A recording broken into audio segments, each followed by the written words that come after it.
Hello there, welcome to the Saroy channel and welcome to my Omnibus series.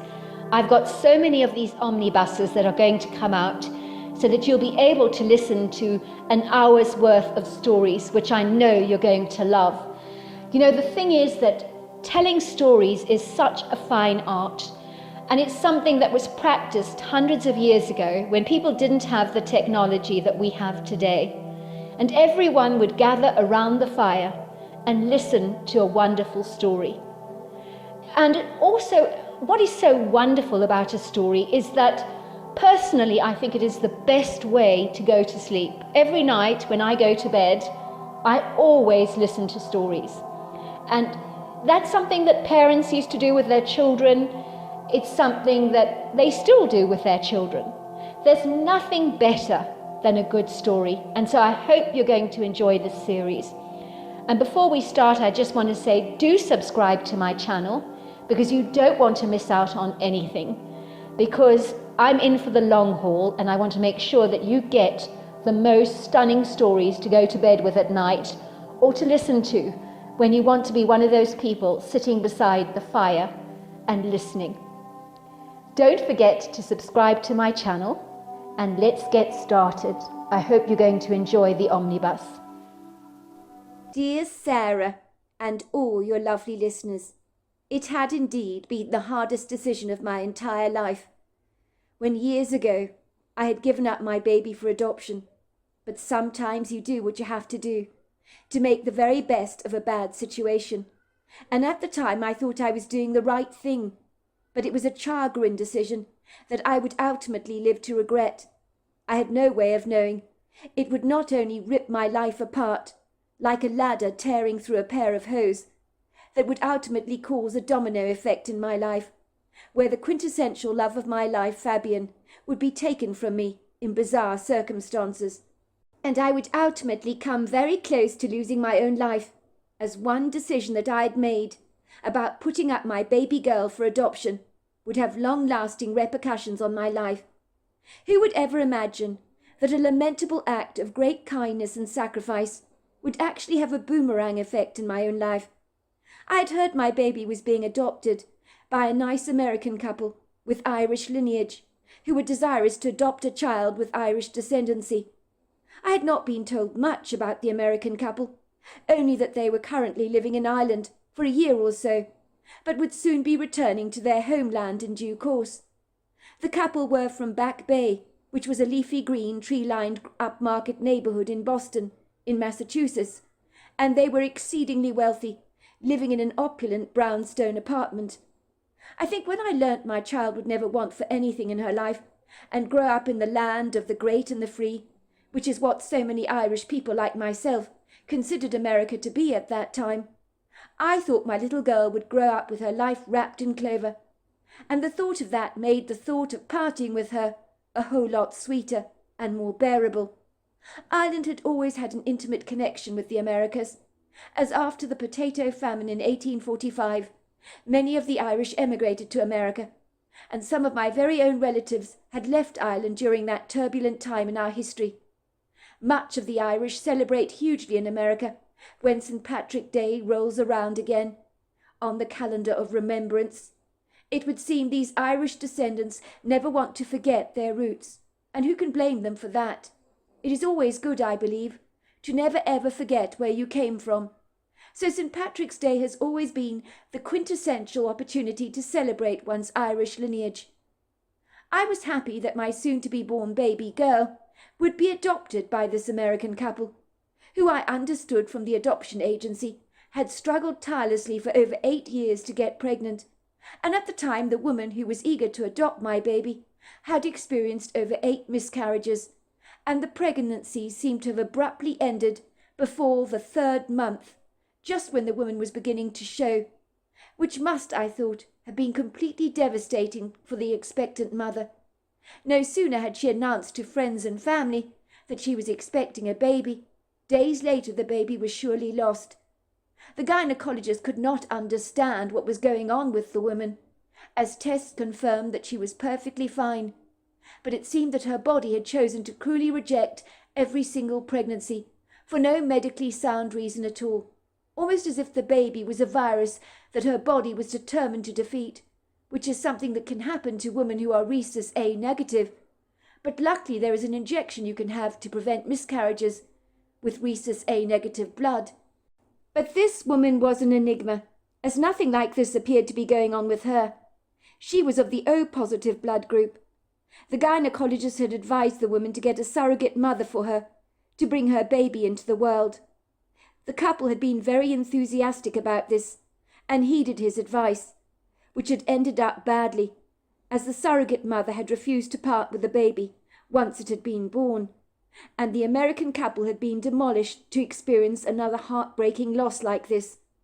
When I heard their very sad story, it almost certainly pulled at my heartstrings. I couldn't help but feel desperately sorry for the couple. They had put their hopes in a baby that was cruelly snatched away from them, much like all the miscarriages the woman had endured over and over again, and nobody deserves that. I had been determined to give up my baby after it was born. After having fiercely persuaded my boyfriend Fabian, it was the right thing for us to do, and was in the best interests of our baby. Fabian was not keen on us giving our baby away, but finally he could see sense when he realized we were not in the financial position to offer our baby the best possible start in life. In hindsight, I would live to regret that decision very much. I imagine every single year all around the world there are women like myself that are forced to make similar decisions for the greater good of their babies. As you can imagine, this young American couple, looking to adopt my baby, wanted assurances from me, through the adoption agency of course, that my baby would be theirs, so that they wouldn't be subject to further disappointment and have me change my mind at the very last minute about my baby and deliver them another crushing blow.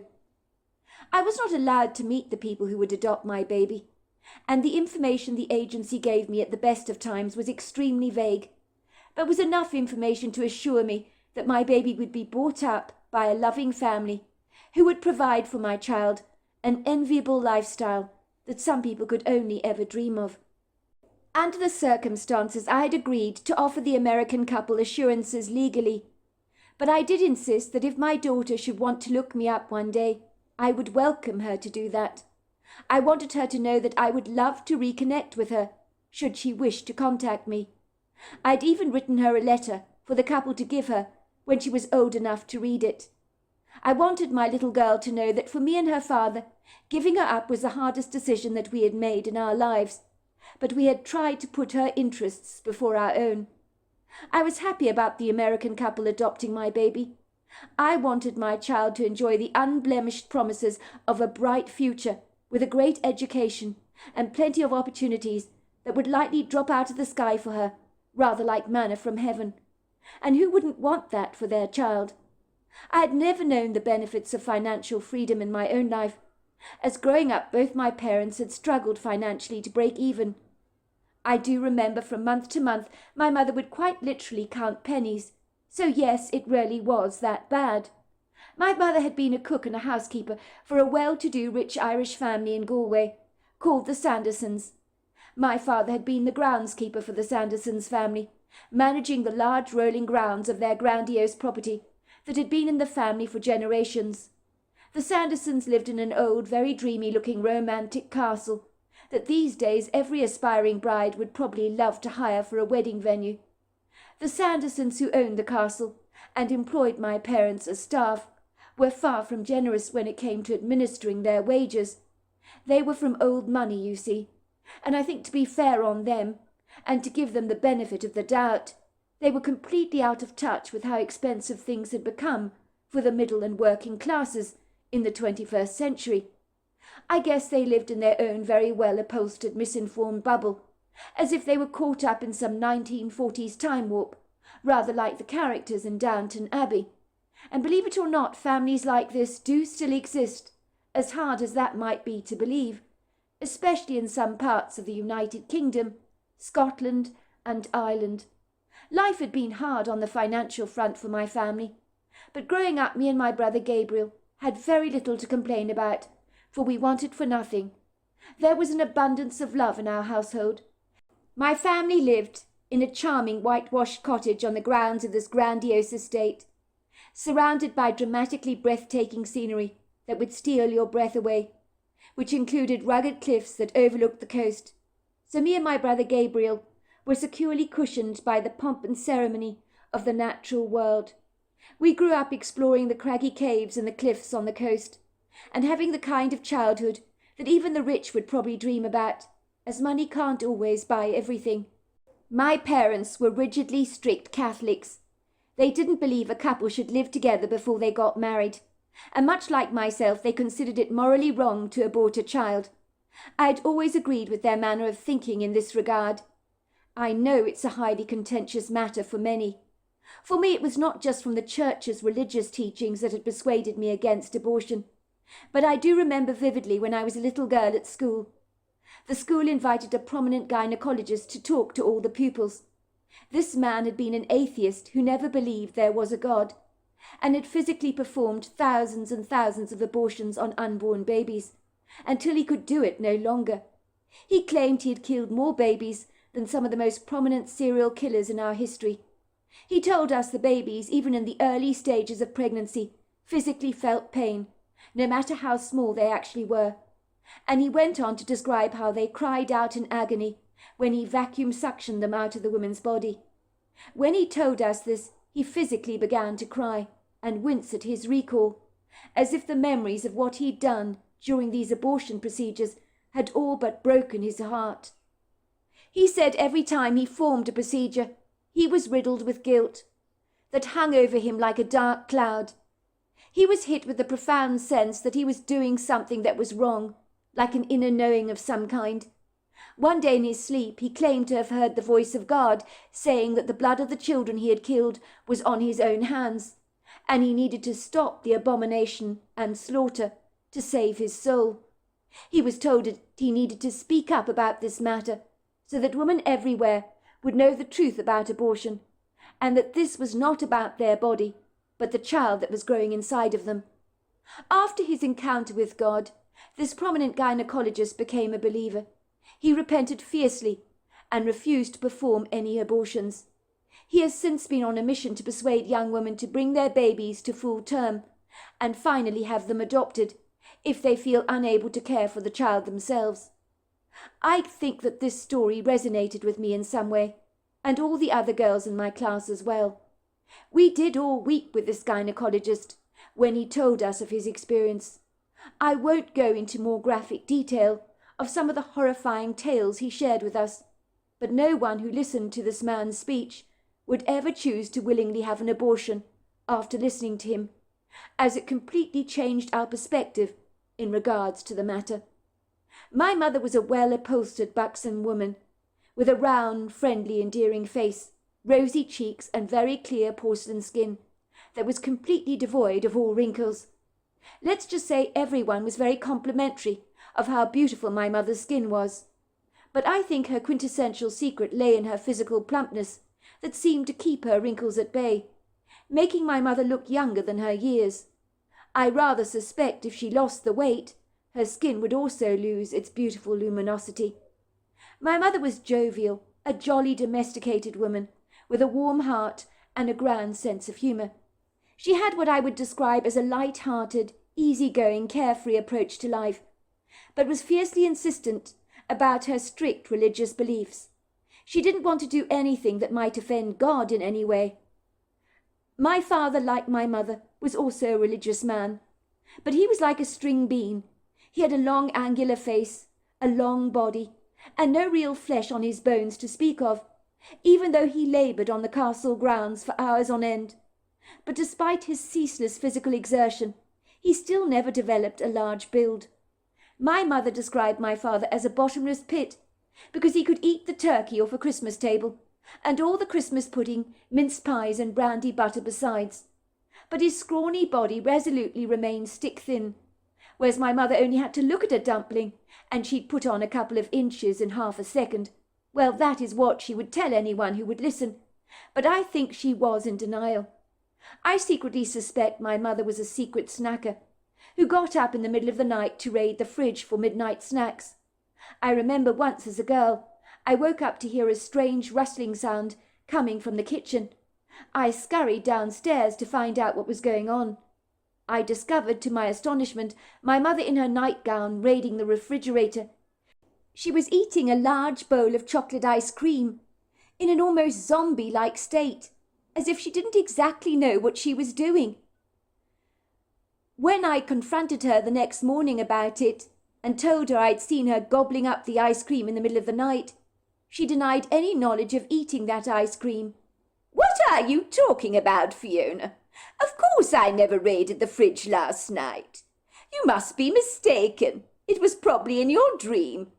I think I would know, don't you, if I'd eaten a tub of chocolate ice cream?" To that I had no answer, and I wondered if it was possible to sleepwalk and eat at the same time, with no memory of the event. I had left home when I was 18 years old, which was the hardest decision I'd ever had to make. I was very close to my parents, you see, and going out into the big bad world was very intimidating. I attended a university in Edinburgh, thanks to the Sandersons, who owned the large estate where my father worked. It would seem they knew names in high places, as people in their positions in high society invariably always do. The Sandersons were able to pull some strings on me and my brother's behalf, so that our university degrees were paid for in full. So we were incredibly fortunate in that regard. The Sandersons even gave us both small allowances, so even though they were out of touch with the cost of living, and paid my parents rather low wages, they had been extremely generous to me and my brother Gabriel, and for that my parents felt extremely indebted to the Sandersons, who believed in further education, and wanted us both to acquire degrees, and to make something of our lives. At the time I fell pregnant, I was sharing a rather higgledy-piggledy basement apartment with 4 other students in Edinburgh. Regretfully, most of the time the place was an absolute mess, as some of the students didn't care to keep it clean, and there were so many bicycles parked outside the apartment, so it could be difficult to walk through the front door at times. I was also working as a waitress part-time to bring in some extra cash, and I only got to see my parents twice a year. At the time I was practically living on baked beans, as being a student I was always broke, which was the case with all my fellow students, who were pretty much in the same boat as I was. Everyone appeared to be poor and broke at the same time, but of course there were exceptions to those rules, and those were the students of affluently wealthy parents, who pretty much gave their children everything, and I would see those students of privilege all over campus.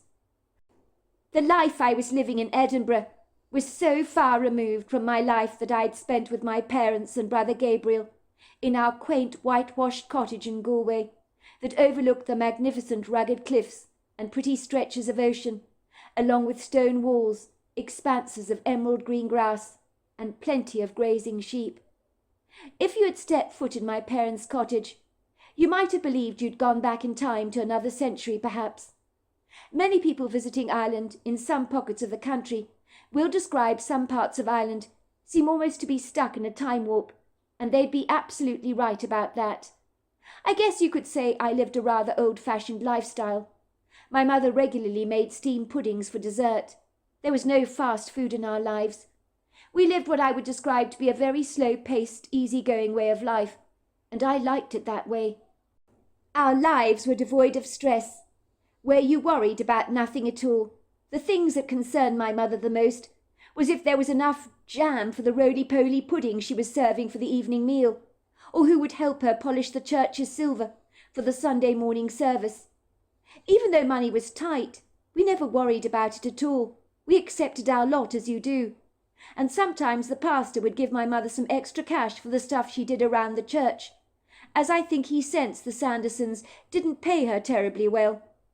When I moved to Edinburgh with my brother, I felt as if we'd been thrown from an ancient top-loader washing machine into a state-of-the-art, highly efficient tumble-dryer, as life went by so fast, and Edinburgh was a bustling city with so much going on and so much to do.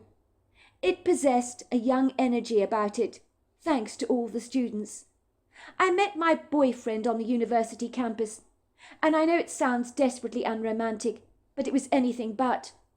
The first time I ever saw Fabian was when I was walking across the carpet of green grass at the university campus with my books in hand. I was on my way to a lecture. I noticed a small group of students relaxing under a large oak tree together, basking in the sunshine and happily chatting away. One of the young students, sitting under the large oak tree on the grass, was Fabian himself. He looked at me when I walked past the group, following the long stone pathway through the grass, surrounded by roses on every side, that led straight up to the university red brick corridors. Fabian had seen me before, at a coffee shop in town. He told me there was something so fresh and different about me that had grabbed his immediate attention. He said I reminded him of a wildflower that you discovered growing in a well-tended garden, and when the gardener finds the flower, his first thought is, where did this beautiful, unique flower spring from? I guess what Fabian was really saying was I looked rather like a fish out of water on this university campus, a girl who had not been contaminated by the fashionable dictates of the modern world, which to a degree was absolutely true, given I'd grown up in the countryside and was far from sophisticated. In that moment Fabian, who by nature was quiet and reticent, he did something incongruously impulsive, as if a spring-like mechanism inside himself had somehow projected him towards me, like a stone in a slingshot. He excused himself from his friends and ran over to me, trying desperately to think of some perfect excuse whereby he could start up a conversation with me. He had no idea what he was going to say, and was not one of those smooth men who had a long list of chat-up lines at his disposal. "Excuse me. So sorry to disturb you. Are you by any chance Lisa Logan? I think you may well be a friend of my sister's. My sister's name is Annie Augustus. I'm sure I've seen you hanging around with her before." "Annie Augustus? I think I'd remember a name like that," I said, pausing for a brief moment, to think if I knew any Annies. But the only Annie I knew was from the movies. "No, I don't even know an Annie," I admitted. "But a name like Annie Augustus, I don't think I'd forget in a hurry." "I suppose not," he said, grinning broadly. His green eyes twinkled with amusement. "So if you haven't been hanging around with my sister, I guess you're not Lisa Logan after all. It's funny, I was sure you were her, but I must be a tad confused. Got my wires crossed, perhaps." "Well, I'm not Lisa Logan," I admitted. "I've never heard of her before a day in my life. I'm sorry you got the wrong person." "I'm not sorry. It's good to meet you," said Fabian, giving me a lopsided smile, which was irresistibly charming, and lit up his green eyes. He reached out to shake my hand warmly and said, "And you are?" "I'm Fiona Waitman." "Fiona? I think that kind of suits you," he said, studying me curiously. "So where are you from, Fiona? My guess is you're not an Edinburgh girl." He shook his dark head of soft curls adamantly. "You're definitely not an Edinburgh girl, that's for sure." "Is it that obvious?" I asked, looking disappointed. "Don't look like that. It's actually a compliment. You look so fresh-faced, unsullied by the sophistication of the world that can harden people, make them aloof and cold. But you're not like that, and it's really good to see. Sophistication is far too overrated, if you ask me. It can be awfully unattractive." "Well, I'm from Galway, if you must know, so I guess I am unsophisticated." "Galway," he said appreciatively. "I love that part of Ireland, along with Cork and Killarney, of course. Tell me, Fiona, do you like pizza?" "Do I like pizza?" I asked, looking at Fabian with a raised brow. "I think that's rather a stupid question, if you don't mind my saying so. I think I'd struggle to find someone who didn't like pizza. If the truth be told, it's one of my favourite foods to eat, which I guess does make me very unsophisticated. I'd love to be able to tell you that I love octopus on a bed of black lentils served with some fancy truffle sauce, but that wouldn't be true." "I'm glad to hear it. Simplicity is the best. And, of course, it's a whole lot easier on the wallet. But you do make a very good point. What right-thinking student would turn their nose up to pizza? Unless, of course, they're a terrible snob, who believe pizza is peasant food. But you don't fit the profile of a condescending girl like that." "Well, I certainly would never turn my nose up to pizza. When you live on baked beans such as I do, pizza is like food from the gods." Well, I happen to know this awesome Italian restaurant. It's recently opened. It's called Mamma Mia. He smacked his lips, making a kissing gesture that made me smile. The food there is to die for. I had a pizza there last week with a good friend of mine. I can honestly say, without exaggeration, it was the best pizza I've ever tasted in my entire life. Better than pizza I've had even in Italy. The bases are thin and crisp. The tomato sauce takes a pizza to a whole new level. I'd like to take you there if I may. Well, if you're intending to pay for our meal, I won't say no to a tempting offer like that. It sounds perfectly lovely. Of course I'm paying. I wouldn't be asking you out otherwise, would I? I'm very old-fashioned like that. I like to look after the woman I take out, especially someone as lovely as yourself. Well, I don't know what to say, I said, blushing furiously, my skin suddenly growing terribly hot from the unexpected compliment. I realized that I really did like this young man. Everything about him was extremely attractive, but the best part of him was his personality. He had a great sense of humour. I had not come to Edinburgh to get involved with anyone, but Fabian was not someone I could easily turn my back on. There was something about him that pulled me right in, rather like a fish at the end of a fisherman's line. "Just say yes to me, Fiona," he said pleadingly. "I promise you won't regret your decision. I happen to know that Mamma Mia does the very best tiramisu." Well, if that's the case, I don't see that I can refuse your invite. I do enjoy a good tiramisu. We took down each other's details as you do, exchanging numbers, and just as he was about to walk away, he suddenly turned around and said, "By the way, Fiona, I've got a confession to make. I'm going to come clean with you. I don't happen to have a sister called Annie, and if Lisa Logan does exist, I've never met her a day in my life. But maybe she is out there. Who knows?" He chuckled. "I just wanted an excuse to talk to you. There is something so beguiling and fresh about you that is different to other girls, and I was afraid if I didn't ask you out right now, I might let a good thing pass me by. And I couldn't let that happen, so I had to be inventive and find the perfect excuse to talk to you." "Lisa Logan doesn't exist?" I asked, looking confounded. "I'm afraid not. It's a tall story. I think my nose is getting very long." "And you don't have a sister called Annie Augustus?" "No, I'm afraid I don't have a sister called Annie Augustus. If it helps, I always wanted a sister, and my parents were hoping to have a girl after I was born. And if their wish had been granted, they would have almost certainly called her Annie. So theoretically, Annie Augustus could have existed." "Do you have any siblings?" I asked. "Yes, I have an older brother called Logan." "No sisters, then?" "Sadly, no. I think having a sister would have been pretty cool, I will admit. Now that I've come clean with you, are you still going to come out with me for pizza?"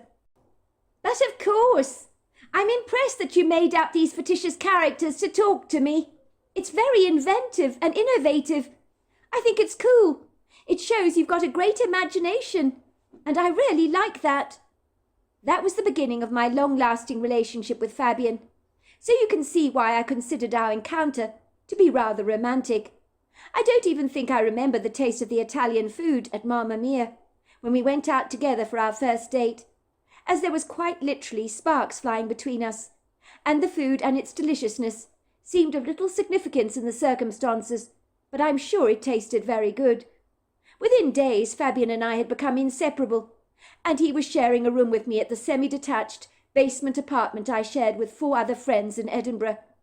Fabian began to contribute to the rent, so he was gladly welcomed into our home by the 4 other students I shared the place with.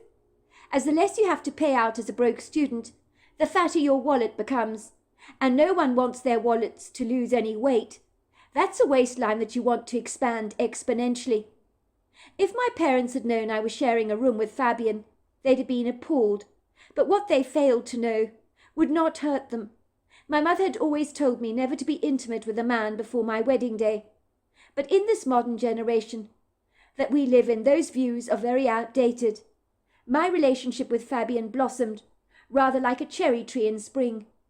When I discovered I was pregnant, I was in a dreadful state.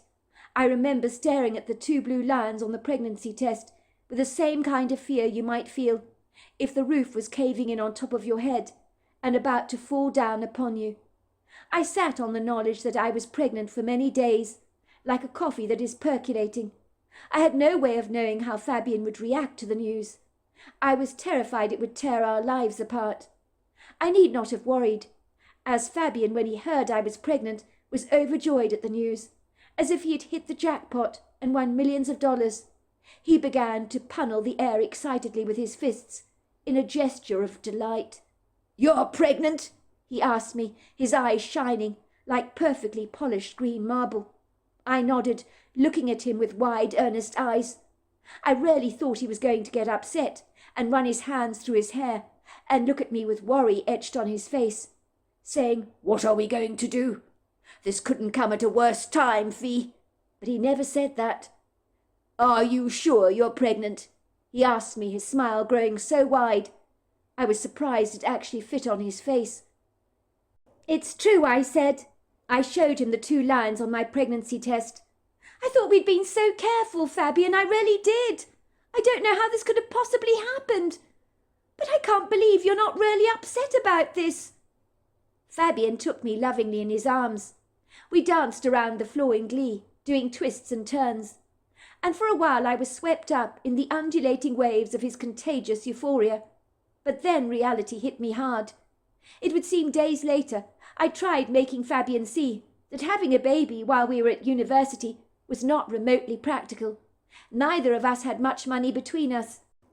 We were both studying to get degrees. We certainly did not have the time nor the money to devote our attention to raising a baby.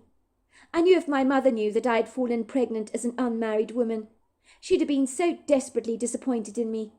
I'd have let her down badly. She would believe her daughter had become a loose woman with the morals of an alley cat. I couldn't have her think of me in that diminishing light. I really couldn't. In truth, I would have liked to have confided in my mother about my plight, but I just couldn't do it. I would later learn that had I shared my dilemma with my mother, she'd have been more than happy to assume the responsibility of caregiver for her grandchild.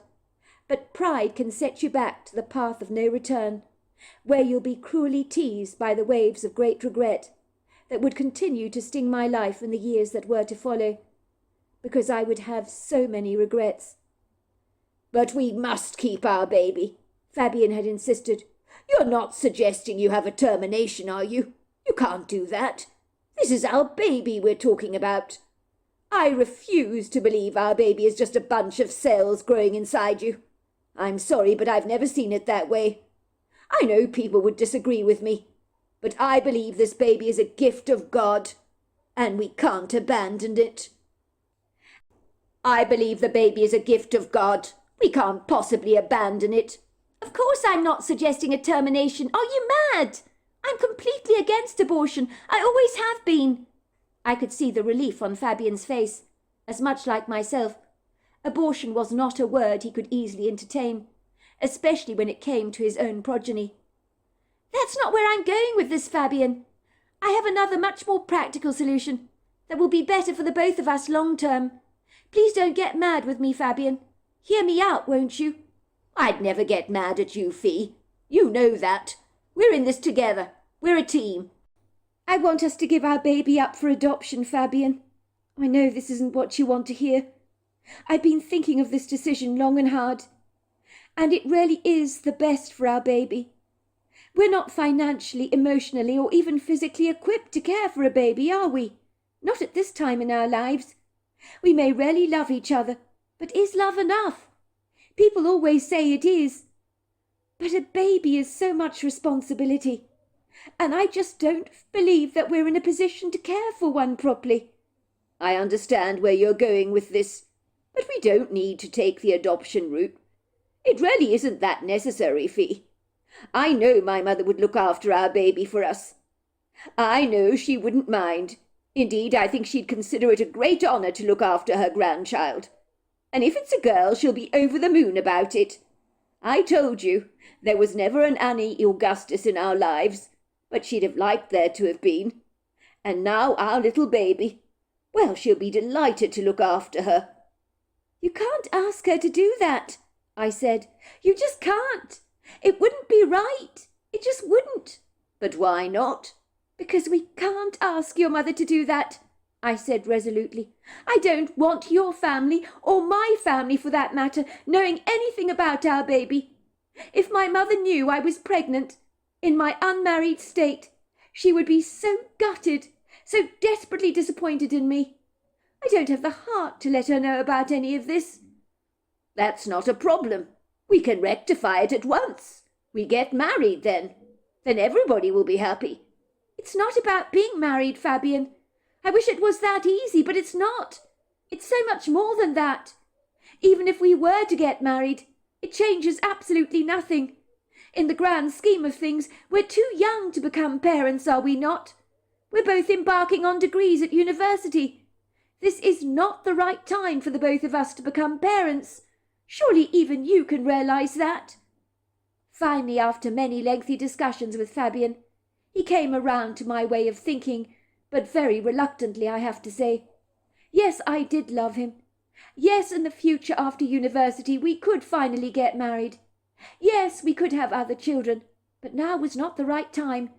And if we gave up our baby for adoption, we'd make sure she went to a great home and encourage the baby in later life to get in touch with us when he or she, and we believed it was a she, was older, so that we could reconnect with our child again. And it was those words that I think made Fabian finally see the light. Little did I know that our decision to give our baby up for adoption was invariably sealing our fate. My little girl was born at Edinburgh's Royal Infirmary Hospital on the 23rd of April. I had persuaded the nurse that the moment my baby girl was born, that she must take her away from me and hand her over to the agency straight away, who would give my baby to the American couple who were adopting her. "Please," I begged her, "even if I protest, you have to take her away from me. Don't you let me see my little girl. You can't let me see her. And don't let my boyfriend Fabian see her either. It's very important you listen to me on this. Even if I beg you to see her, you absolutely have to refuse me." "But are you sure you want me to do that?" the nurse had asked. "Don't you at least want to hold your wee bairn in your arms for the very first time? You've been carrying her in your womb for over 9 months. Don't you want to see her bonny little face and say hello to your beautiful girl that you gave birth to?" "I'm sure," I said. "I know if I see her face, I just won't be able to part with her. And the woman who's going to adopt her doesn't need her heart broken again. I don't want to do that to her. She's already had a surrogate mother letting her down. I don't want to do the same cruel thing to her. I know all my common sense and good intentions will blow out of the window at once the moment I lay eyes on my little girl. It's like someone giving me a crumble of chocolate cake and then refusing me an entire piece. Only so much more worse than that.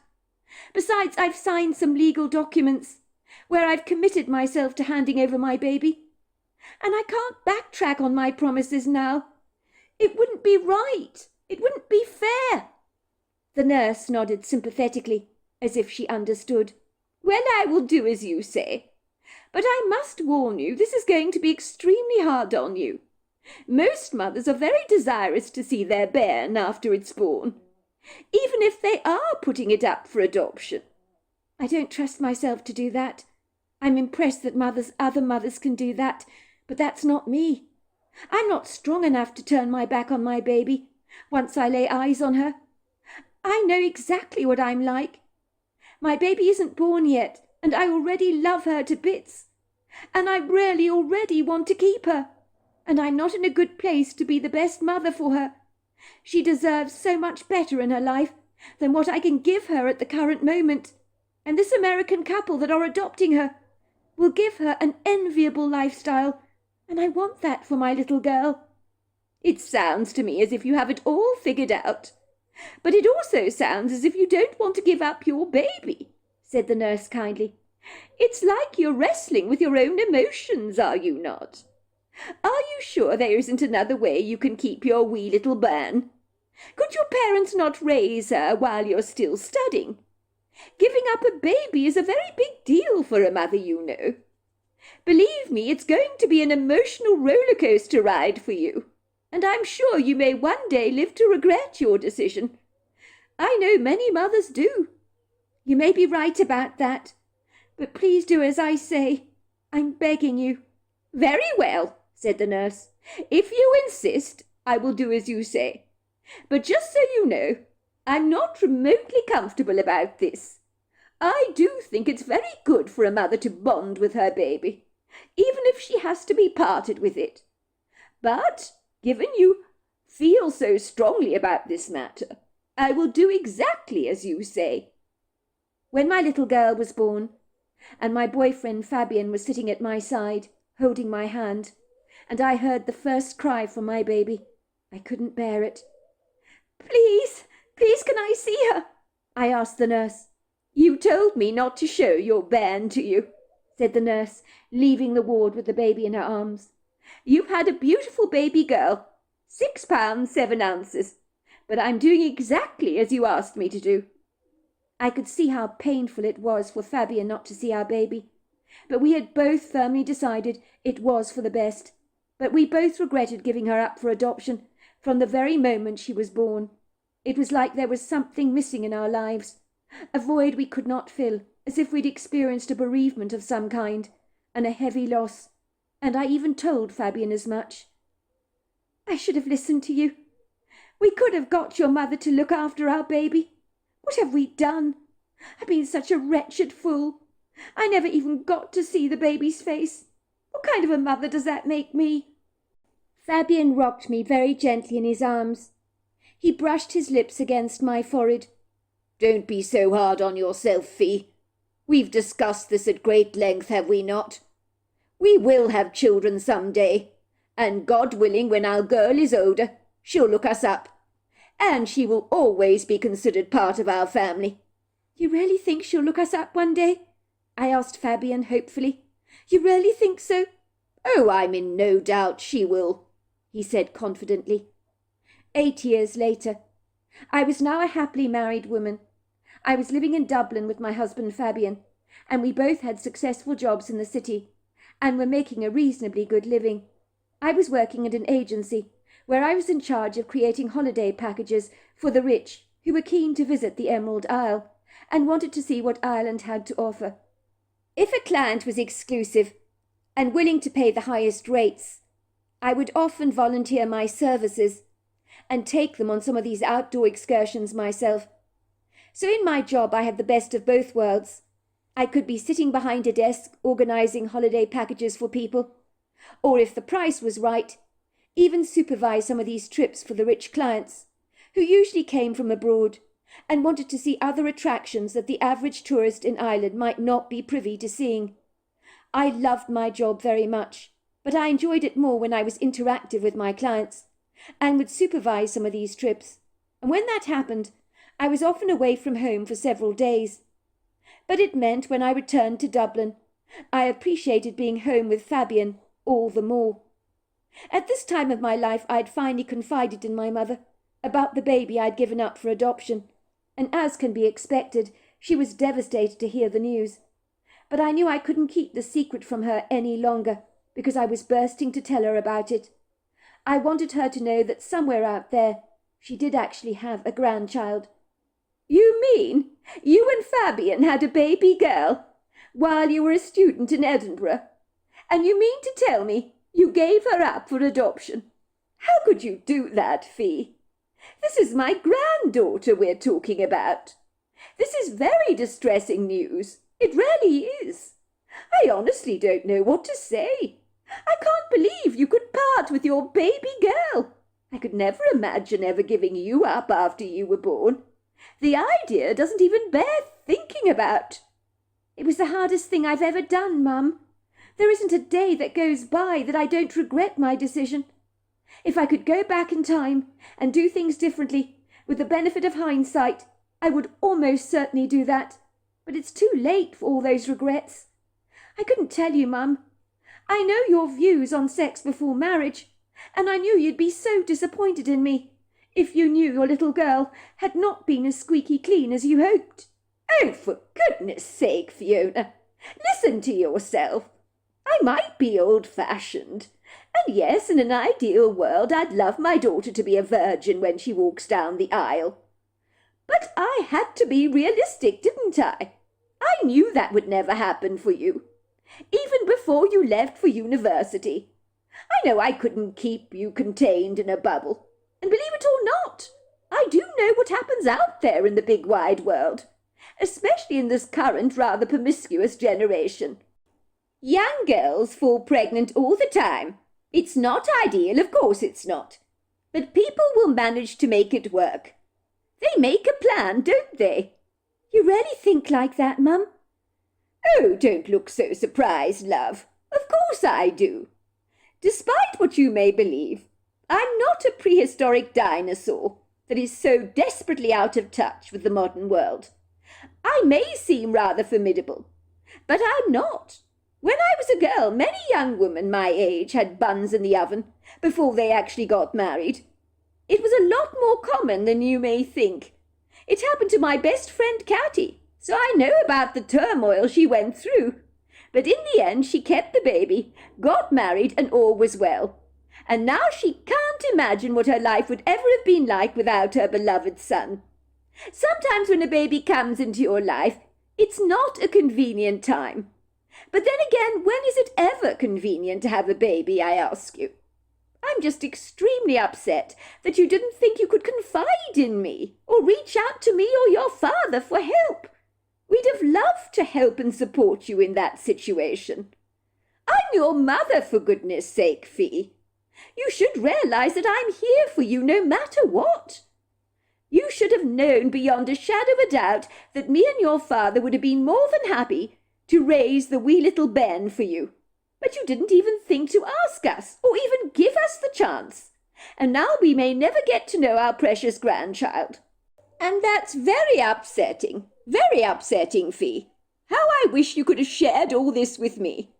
It must have been such a tumultuous, very challenging time for you, going through this all on your own, being pregnant and that, as a broke student. I wish you would realize this, Fee. You could never disappoint me, love. You and your brother Gabriel make me enormously proud.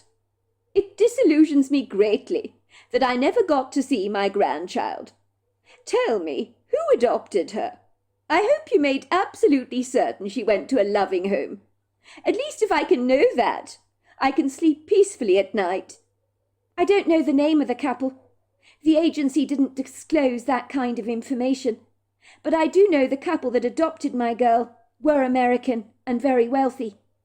At the time they adopted her, they were living in Ireland for a couple of years, but then they returned to America.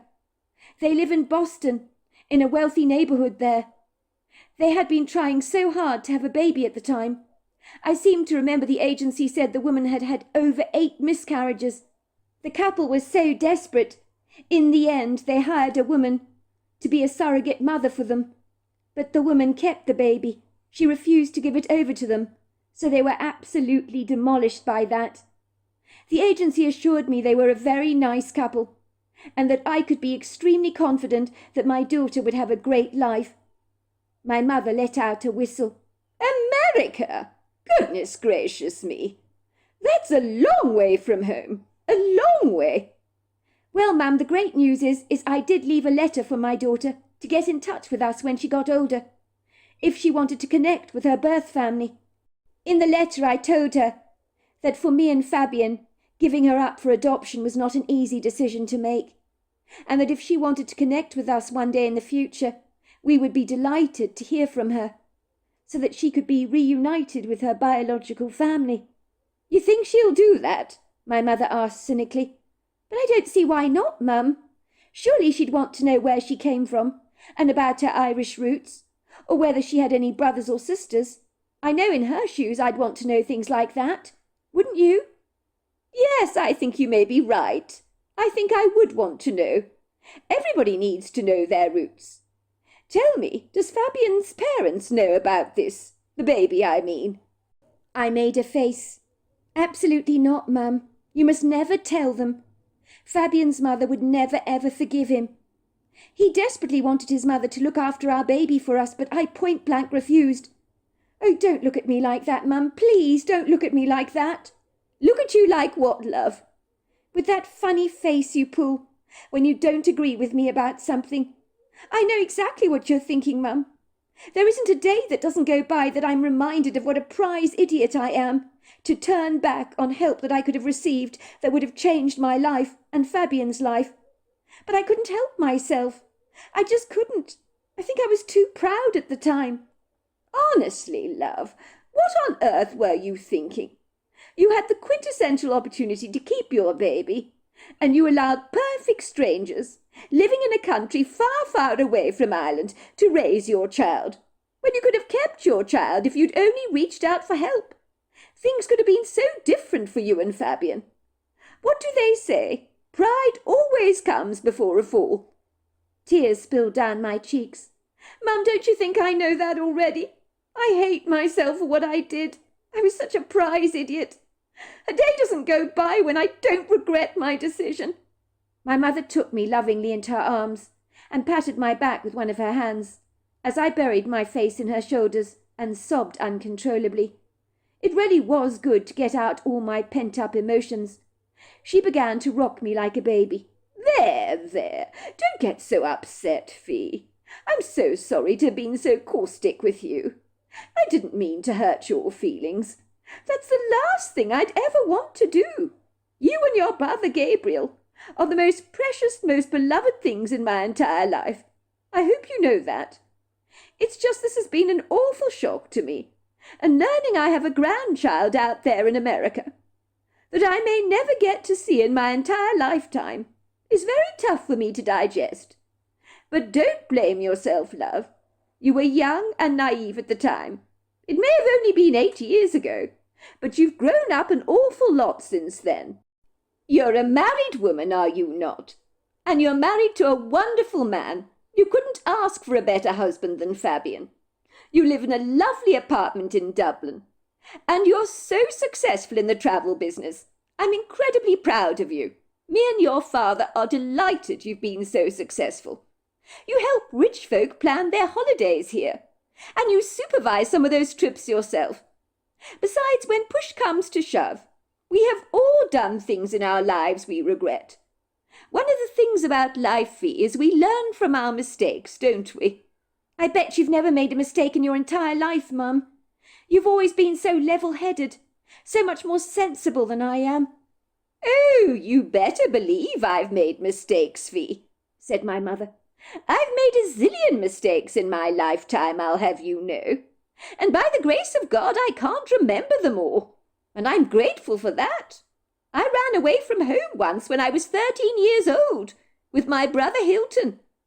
So yes, I've done some ridiculously foolish things in my time. At this, my mouth practically dropped to the ground. But you never told me this, Mum. Because, love, there are some things I'm not proud of. And when you're not proud about something, you don't exactly discuss it very much. You try and pretend it never happened. But you ran away from home when you were 13. But why would you do that? Because my mother was a punctilious, punctilious, well-ordered woman who liked things to be just so-so. She had a dazzling chandelier that hung from the ceiling in the hallway. It was an absolute stunner. I would always admire it. Every time people visited our house, they would be completely bedazzled by this shining chandelier that had belonged to my great-great-grandmother. My mother claimed it was her most precious possession that she owned, and I took her at her word. So did my brother. We both believed she loved that chandelier a lot more than she loved us. One day me and my brother were playing with a ball in the hallway, and I'm afraid to say the ball went crashing straight into the ceiling, and the chandelier came tumbling down with a mighty crash, and there was crystal flying everywhere, like falling pieces of shrapnel in a war zone. Goodness gracious me, it was a dreadful mess. Me and my brother were in such a sizable panic. We were very scared we'd get into loads of trouble with my mother about breaking her most precious possession. and leaving a huge, ugly, gaping hole behind in the ceiling as a consequence. We decided the only thing to do was to run away from home. We were so desperately afraid about how angry my mother would become with us. Little did we know that chandelier had become dangerously unhinged, so that the ball we had been playing with in the hallway had brought it down prematurely, but it was going to fall down any time soon. We might have actually protected someone from a terrible accident. The ceiling was disintegrating because of all the rising damp. Quite frankly, it's amazing it never hit one of us. So where did you run away to? I asked my mother. Well, me and my brother Hilton, we hitched a lift from a stranger. We walked for miles and miles around the Irish countryside for the next couple of days and nights. We ended up sleeping in an old rusty caravan in a farmer's field of sheep. We were so miserable. We were hungry and cold, and it rained non-stop. We were snapping at each other like turtles. Soon we returned home with our tails between our legs because we could stand it no longer. We were expecting to get into huge trouble with my mother, but we were met with hugs and kisses and tears. My mother was so pleased to see the both of us. The whole town had been looking for us, and they feared we'd been abducted by some nasty stranger. My mother thought something really bad had happened to us. She gave no thought for the broken chandelier. That was the very least of her concerns. That really surprised us. I think then we realized that maybe in my mother's eyes we were much more precious than that chandelier of hers. What happened to the chandelier? I wish I knew the answer to that question. I'm afraid I don't know. I never did see it again. But yes, I have regrets in my life. That's what I'm trying to tell you, love. If I'd told my mother that the broken chandelier was an accident, she would have been mad, of course she would have been. But she would have forgiven us very easily, especially when she discovered that that the chandelier was actually disintegrating before her very eyes. I imagine if someone came to look at the ceiling, they'd have told her as much. So in the same breath, I would have easily overlooked your not being married and being pregnant at the same time, Fee. That's what I'm trying to say. My focus would have been more on the wee bairn you were carrying in your womb, rather than, whether it was right or not that you were pregnant. Sometimes we need to face our storms rather than run away from them. That's all I'm saying, Fee. Running and hiding, well, it's a bad idea. My mother's story resonated with me. I blamed myself for being such a fool all those years ago. But at least I knew that Fabian and I would be able to soon start a family and have plenty more children. We talked about little else, where we would live, how many kids we'd actually have between us, and so forth. And then one day Fabian came home and kept saying he had the horrible sense that someone was following him around and that he was being stalked. What do you mean someone's following you around? I asked, looking perturbed. I know this sounds nonsensical, but I've been seeing this man, Fee, in my peripheral vision. He's wearing a beige trench coat, bowler hat, and he's got a moustache. When I turn around to have a closer look at him, he manages to slip away, but I know he's there. He's watching me for some reason. In the beginning, I doubted what I was seeing, but I know I'm being followed by this man. The other day, driving home, I saw him in the car directly behind me. It had no license plates on it. Are you sure you're being followed? Well, I don't really know, do I? Said Fabian, furrowing his brow. But I'm pretty sure I am being followed, and that's good enough for me. The other day, the woman that works in reception, the attractive woman with the blonde hair, she always wears those zooty round glasses over her eyes. She sends my clients up to my offices for meetings. I'm always forgetting her name. Oh, you mean Marty? Of course I know her. I can't believe you forget people's names so easily, Fabian. That's not good. She's a lovely lady. What is it about her? Well, she claimed that a man fitting a similar description to the man that I know has been following me around, who was wearing a trench coat, happened to have a moustache and a bowler hat, had come into the reception the other day and was asking all kinds of questions about me. He was asking specifically if a Fabian Augustus worked there. She told him, yes, he does. Would you like to make an appointment with him? He said no, it wouldn't be necessary. He was a solicitor looking me up. He just needed to know that I was the right person he was looking for, because I was the sole beneficiary of a substantial family inheritance of some kind from a long-lost relative. He wanted to check that he could send his official letters to the business address where I worked. Of course, I checked with my parents about all this. They don't know any distant relative of ours with a sizable inheritance that passed away. So they don't believe this man that was making inquiries about me was a genuine solicitor, as why was he clandestinely following me around? You're right. If he was authentic, he'd come straight up to you and speak to you, wouldn't he, about the matter, not hide in the shadows like this. It makes no sense at all. Why would anybody follow you around, Fabian? It's seriously creepy. It beats me, said Fabian, raising a brow. I've tried to rack my brains as to why someone would stalk me, unless, of course, it's a matter of mistaken identity, which is always a possibility. But it can't be a matter of mistaken identity, because Marty told you the man came to her in reception and asked if you happened to be Fabian Augustus. And I bet there are not many Fabian Augustuses out there. True enough. You make a good point, said Fabian, shrugging his shoulders nonchalantly. But despite his carefree gestures, I knew he was very troubled. Did Marty give you more information about this man? Well, she said he asked if I was married to a Fiona Augustus, who worked at an agency organising holidays. And she said you've got the right man.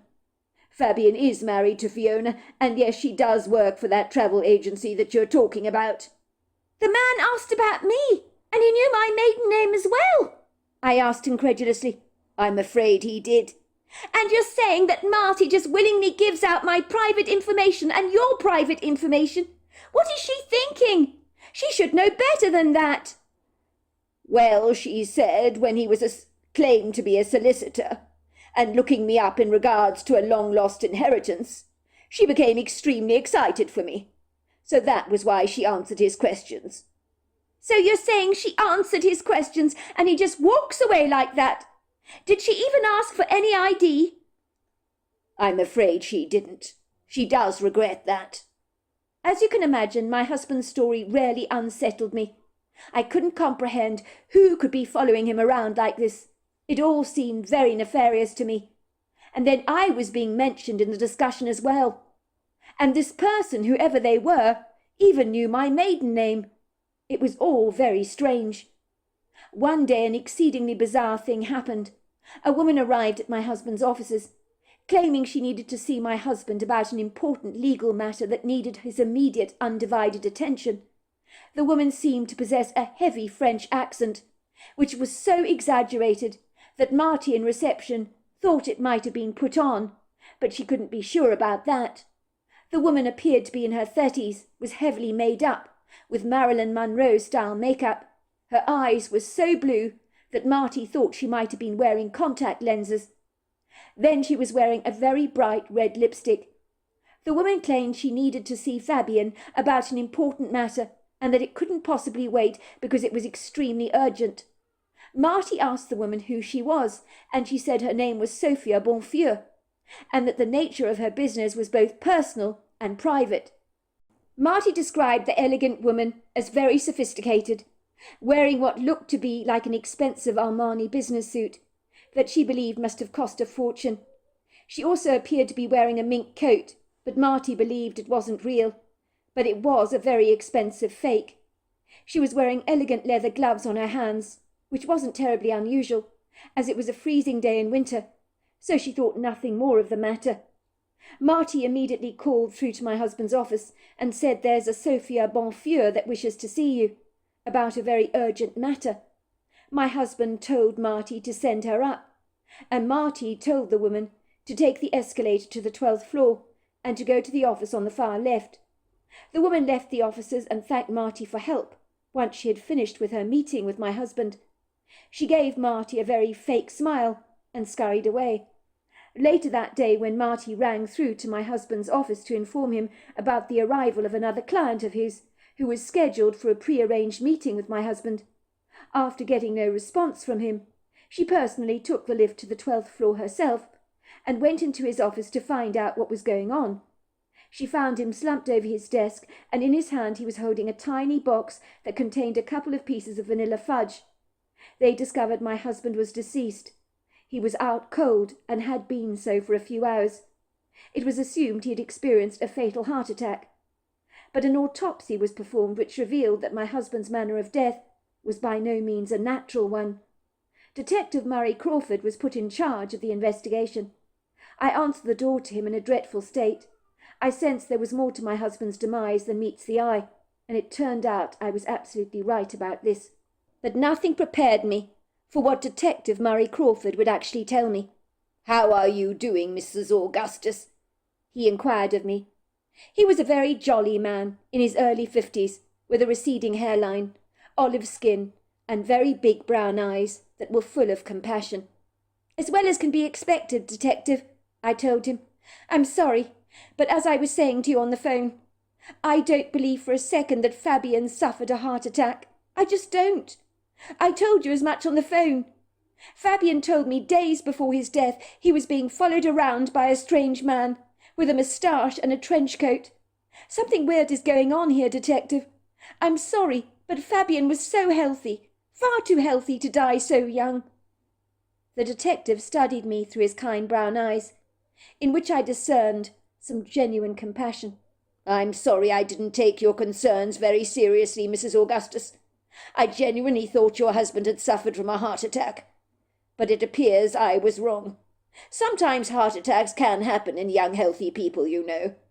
But it is very unusual, and definitely warrants investigation. Therefore it was exceedingly important that an autopsy was performed on your husband. The medical examiner did all manner of tests on him. I'm afraid, Mrs. Augustus, I don't know how to tell you this, but your worst fears have been confirmed, I'm afraid. It does seem your husband's death was a lot more nefarious than we could have ever imagined, which is why I'm here to shed light on the matter. Your husband's death has been turned into a murder investigation, Mrs. Augustus." "What? My husband was murdered? Are you joking? He was murdered?" "I'm afraid so, Mrs. Augustus." I had believed my husband's death was highly suspicious. Of course I had. But even I had never gone so far as to believe his death could lead to a murder inquiry. I felt as if I was playing a part on Murder, She Wrote, or something like that. It all seemed so surreal, as if the story of my life was now a draft in a writer's script for a crime thriller novel. "I'm afraid so, Mrs. Augustus. I know this is not what you want to hear, and it's not what I want to tell you. I will say the medical examiner was extremely shocked by her findings, and is adamant that someone wanted your husband dead. That is very, very apparent." I began to shake like a leaf, as I stared at the detective with bewildered eyes that grew rounder and rounder by the second, as I tried to fully assimilate the gravity of what Detective Murray was actually telling me. I knew my husband had not had a heart attack, but murder. This took what had happened to him, to my husband I mean, to a whole new level. "But I don't understand. Who would want to murder Fabian? It makes no sense to me, Detective. Fabian was such a gentle soul. He didn't have an enemy in the entire world. Everybody loved him." "Ma'am, I can see you're very upset. How about I make you a cup of tea?" Here in Ireland, when you're upset about something, everybody puts the kettle on to make tea. We all believe a sweet cup of tea can iron away much of a trouble. I led the detective into the kitchen, while I watched him make me tea, as he rattled around with cups and saucers, while I stared vacantly into space, as I tried to continue to assimilate the gravity of what he'd been telling me. My husband had been murdered. Finally the detective handed me my sweet tea, which I took with shaking hands that were trembling so much most of the tea was spilling over the cup, into the saucer, and onto the floor. But the detective ignored it, and so did I. "When you phoned me, Mrs. Augustus, you were most insistent that your husband Fabian could not have died of a heart attack, and that something else rather insidious was going on." "That's right. My husband, Detective Murray, has always been incredibly healthy, He eats very well, exercises regularly. We've both been paying extra attention to our diets of late. We're trying for a family, you see. We want to have 4 children. And now, the tears began to spill down my cheeks unabashedly, which I hurriedly wiped away with the back of my hand. But I couldn't disguise how upset I was. I know this is very distressing for you, Mrs. Augustus, and you have my deepest sympathy. You really do. I have spoken to the receptionist that works on the ground floor at your husband's office block. Her name is Marty McClutchinson. I'm sure you must know her reasonably well. She's been filling me in on the details of a strange man, a couple of weeks before your husband died, arriving at the reception, asking all kinds of strange questions about you and your husband, which is profoundly odd. He was claiming to be a solicitor of some kind, I believe. I know. She told me the whole story. She didn't. My husband told me about it. My husband was absolutely certain that someone was stalking him, Detective. I'm sure Marty gave you a description of this man. My husband claimed a couple of weeks before his death someone was definitely following him around. It really freaked him out. That same man came to reception, asking Marty all kinds of questions, and from the description of him, he was the same man that was stalking my husband. Detective Murray nodded. I believe so. I am afraid Marty McClutchinson's report was extremely vague. She wasn't very forthcoming about her description of this man. I'm afraid he could fit the profile of most men in Dublin. Is there anyone that you can think might be interested in hurting you or your husband? Mrs. Augustus, have you or your husband had a fallout with someone, perhaps, that didn't end up well? Absolutely not. Why would anybody want to hurt us? We haven't done anything to anyone. Sorry, Detective, before you go on asking me these questions, could you please tell me how my husband died? What were the findings in the autopsy report? I watched the detective flinch, as if the question I was asking him was one he didn't want to answer. We believe your husband, Mrs. Augustus, was given cyanide. It was planted in a piece of fudge, we believe, that your husband was given to eat. Cyanide poisoning? Are you kidding me, Detective? Where would the killer get that from? I imagine you can order something like that on the dark web. Even in India, people have been able to buy cyanide on the streets. 1 pill will kill you in seconds, and it's a fact. It's lethal stuff. It immediately affects the central nervous system, I believe. Well, that's according to the medical examiner I spoke to. She told me that cyanide causes tissue hypoxia, seizures, coma, and finally death. I think your husband would have eaten that entire pill hidden within the fudge, and within minutes he would have clutched his throat, possibly had a seizure, even foamed at the mouth, struggled to breathe, and dropped down dead. But it would have been pretty quick for him, his death, she believes. Oh, goodness gracious me. I can't believe you're telling me this, Detective. Tears poured down my face, and then I began to sob.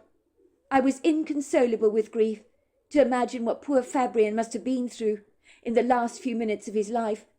Not only had I lost my dearest and very best friend, but the promising future we had envisaged for ourselves together. But now my nearest and dearest had been brutally murdered in such a clandestinely artful way. How did I ever move on from here? My hopes for the future had been cruelly dashed, and I just could not imagine my life without Fabian. I'm afraid, Mrs. Augustus. As you know, a woman came to visit your husband on the day of his death. Your husband died shortly after her visit. Well, we believe he did. I understand Marty told you all about her. I nodded. Yes, she told me all about this mystery woman. I'm sure, Detective Murray, she's connected with my husband's death. And maybe the man that Marty met 2 weeks prior to my husband's death, the one you say fits the description of most men in Dublin. That man and that woman are definitely connected in some way. I know they are. They're responsible for my husband's death. She was the last person to see my husband alive. My bet is, Detective, she's the one that gave him the spiked fudge. The fudge that contained the cyanide pill. She probably watched him die, and then she just walked away as if it was absolutely nothing. I agree with you wholeheartedly, Mrs. Augustus. I think that is exactly what happened. Your sleuthing skills are spot on. There is a definite connection between these two people. The woman's name was called Sophia Bonfeur. Apparently she had a fake French accent on her, and seemed to be wealthy. Well, by the manner of attire she appeared to be wearing. She was the last person that saw your husband alive, and my guess is she gave him that fudge and watched him die. I am of the opinion that this woman is connected to the man that was following your husband around, who we are assuming must have been some kind of private detective working on the woman's behalf, who was tracing down your details for her. Can you think of anyone that would want you or your husband dead? I want you to think about this long and hard, Mrs. Augustus. Maybe there is something you've overlooked, something very small. It might be nothing, but it could lead to the answer to this jigsaw puzzle of ours. Absolutely not, Detective. There is no one that would hate my husband so much that they'd be willing to do this to him, or me for that matter. We both don't have any enemies. We really don't. None of this makes any sense at all. Was there any CCTV footage that might have got a picture of these two individuals when they both came to the reception at different times?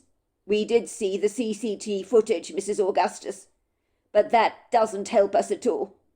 We got no distinctive features from either of these people that would make them stand out in any unique way. I'm convinced they were both wearing disguises when they came to the reception. It sounds as if this Sophia Bonfeur was not even French, but pretending to be so. Not very successfully, I may add. I sighed. That's not good news, Detective. These people are going to get away with their crime. We don't have a clue who they are, do we? Detective Murray let out a huge sigh. I could see an apologetic look in his eyes, which told me exactly what I didn't want to hear or see. And that meant the chances of the police making an arrest on the monster or monsters that had tried to kill my husband was looking exceedingly slim. Look, Mrs. Augustus, we have surrounded you, well, we did surround your husband's office with crime scene tape. But to date we have found no DNA evidence from the woman that visited your husband shortly before he died, who I believe, as I keep telling you, is connected to his mysterious death. I do understand from Marty McClutchinson that she was wearing gloves, but I think we can establish she was also wearing a wig, as we found synthetic hairs on the carpet. I suspect the woman was wearing a disguise, so what she really looks like is anyone's guess. I'm afraid, Mrs. Augustus, we have found no person by the name of Sophia Bonfeur in all of our research. Some believe the woman that visited your husband in his offices gave Marty a fictitious name, and I believe she did. We also believe that this woman gave your husband the cyanide in the box of fudge. She must have somehow persuaded him to try a piece of that fudge, and just watched him die, as you were saying. I know it's deplorable, it really is, Mrs. Augustus. I don't hold much hope in catching this woman. We just have no significant evidence that can lead to an arrest. This is one of those bewildering cases that I have investigated, and cases like this leave me very frustrated. I'd love to say we would catch this woman, but I'm not confident we ever will, unless other enlightening evidence comes to light. But I give you my solemn word, Mrs. Augustus, I will do everything in my power to find out who did this to your husband.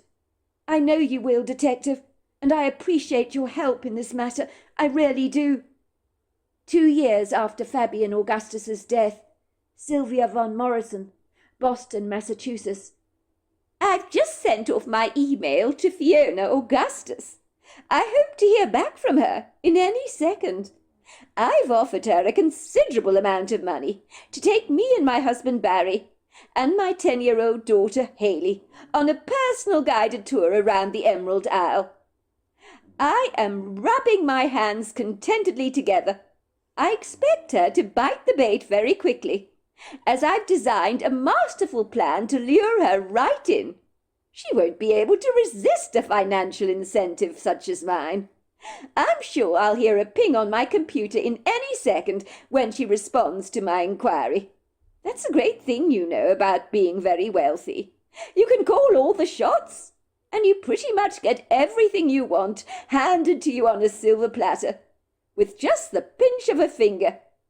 My husband Barry has no clue why I've suddenly shown such an interest in going back to Ireland again. He seems very surprised when I expressed an interest in going there. We lived there for 3 years when my husband was overseeing the affairs at an Irish bank. I was there more recently, 2 years ago, for a very short trip.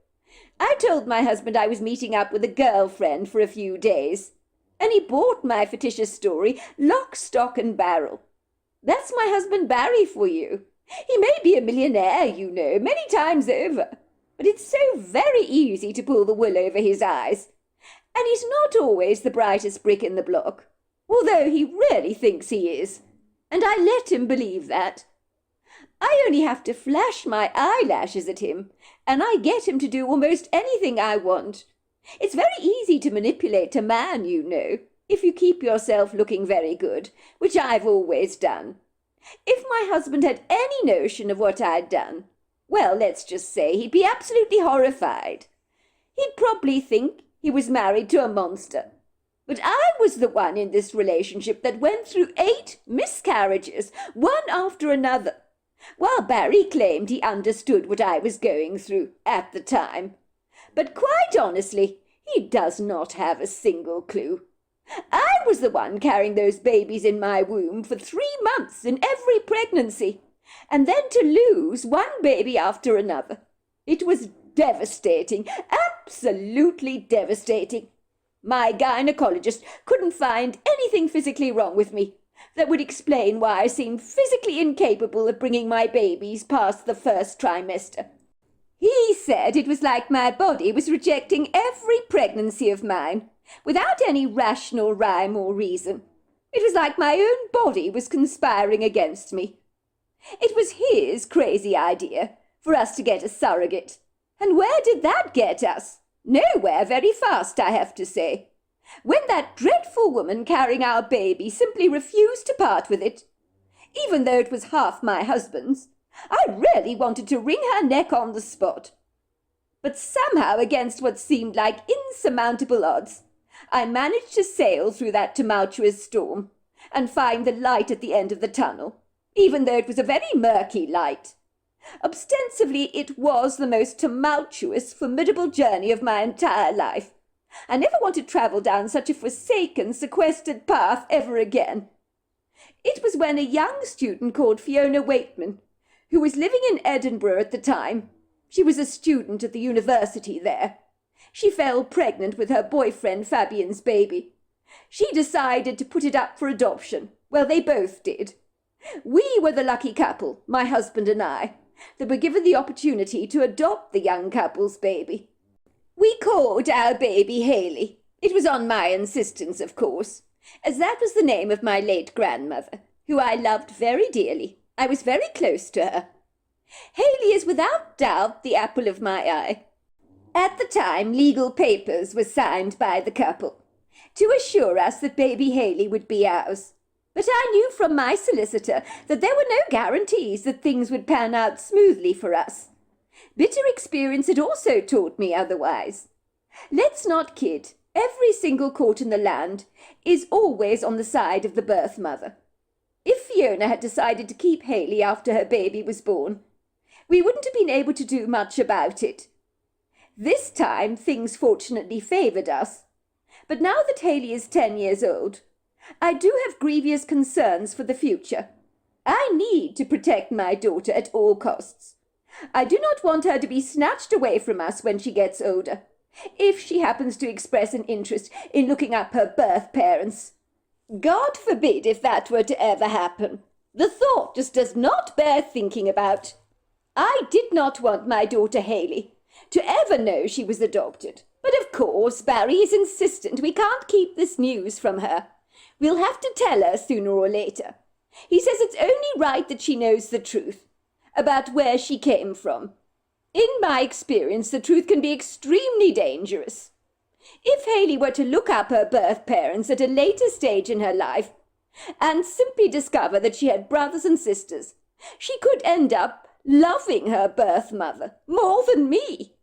I will not allow this to happen, under no circumstances. Luckily, one of my problems is out of the way. Thank goodness for that. I managed to snuff Fabian's life force out when I visited him at his offices, disguised as a Frenchwoman, with a business proposition for him. I knew he wouldn't be able to resist my fake proposals. The poor man was pathetic. He was practically eating out of my hands. I presented him with some fudge, but one was more special than the other two pieces, which I persuaded him to try first. And he did. He popped it into his mouth, claiming he loved fudge. And I watched him grab his chest, breathe very heavily, stare at me with wide eyes, and very slowly but surely slump forwards. And thankfully he didn't take very long to die. The cyanide pill worked a treat. It did the job perfectly. The private detective I hired to find Fabian's whereabouts did a sterling job for me, and I did the rest myself, leaving Ireland later that evening and returning home to Boston, knowing that the Irish police would never ever sniff me out. I'm far too clever for them. This is my next trip to Ireland, under the guise of a holiday. I'll have my eye on my daughter's biological mother 24/7, and at the right time I will snuff her out relatively easily, as I did with her husband Fabian, and no one will ever suspect a thing. They will simply believe her fortuitous death is an accident. I'll make it look like that somehow. Some might describe me as rather a hard woman, but I've been through far too much pain to last an entire lifetime. I did not deserve any of this, and I will fight to the death for my child. I will do anything to protect my Haley. If she were to discover her birth parents had both died, then all my worries will be put to rest. So her love towards me will not be divided nor contaminated by her fixation on her biological parents, who thankfully have not had any children yet. I'm feeling extremely frustrated when an entire hour passes me by, and I still haven't heard a dicky bird from Fiona Augustus. What is taking her so long to answer me back? I thought she'd snap up my offer incredibly quickly, but she doesn't seem to have bitten the bait yet. I review the email I sent her. Dear Fiona, I got your name from a friend of mine, who told me you took them on a personalised trip around Ireland, to see some of the more unusual sights that Ireland has to offer, that few tourists ever get to physically see. I am one of these people that is eager to see the real, authentic Ireland that many people miss out on during their visits. I would very much like to hire your services exclusively, so that me and my family can return to America feeling fully satisfied that we've had a real glimpse of the Emerald Isle. As an added incentive to you, I am willing to throw in an extra $15,000 for your trouble, over and above your normal charges, to ensure you are the one that gives us this exclusive guided tour. I will cover all the extra expenses from hotel accommodation and so forth. I have a little girl by the name of Haley, 10 years old she is. She's never been to Ireland before, but my family has an Irish heritage, and it's very important for Haley to know where she came from. I'd like in your trip for you to include some more sequestered parts of the Irish coast, where my little girl can feast her little eyes on the stone walls, green fields, rugged coastline, and very treacherous cliffs that Ireland is so often revered for. I look forward to hearing from you as soon as possible. Yours very faithfully, Cynthia von Morrison. I decided my email that I'd sent her was very satisfactory, so I began to pace up and down my office, wondering why I was not getting an immediate response from the woman. What was wrong with her? Should I have offered her more money, perhaps? $15,000 over and above all the normal exclusive rates was very generous indeed as a tip.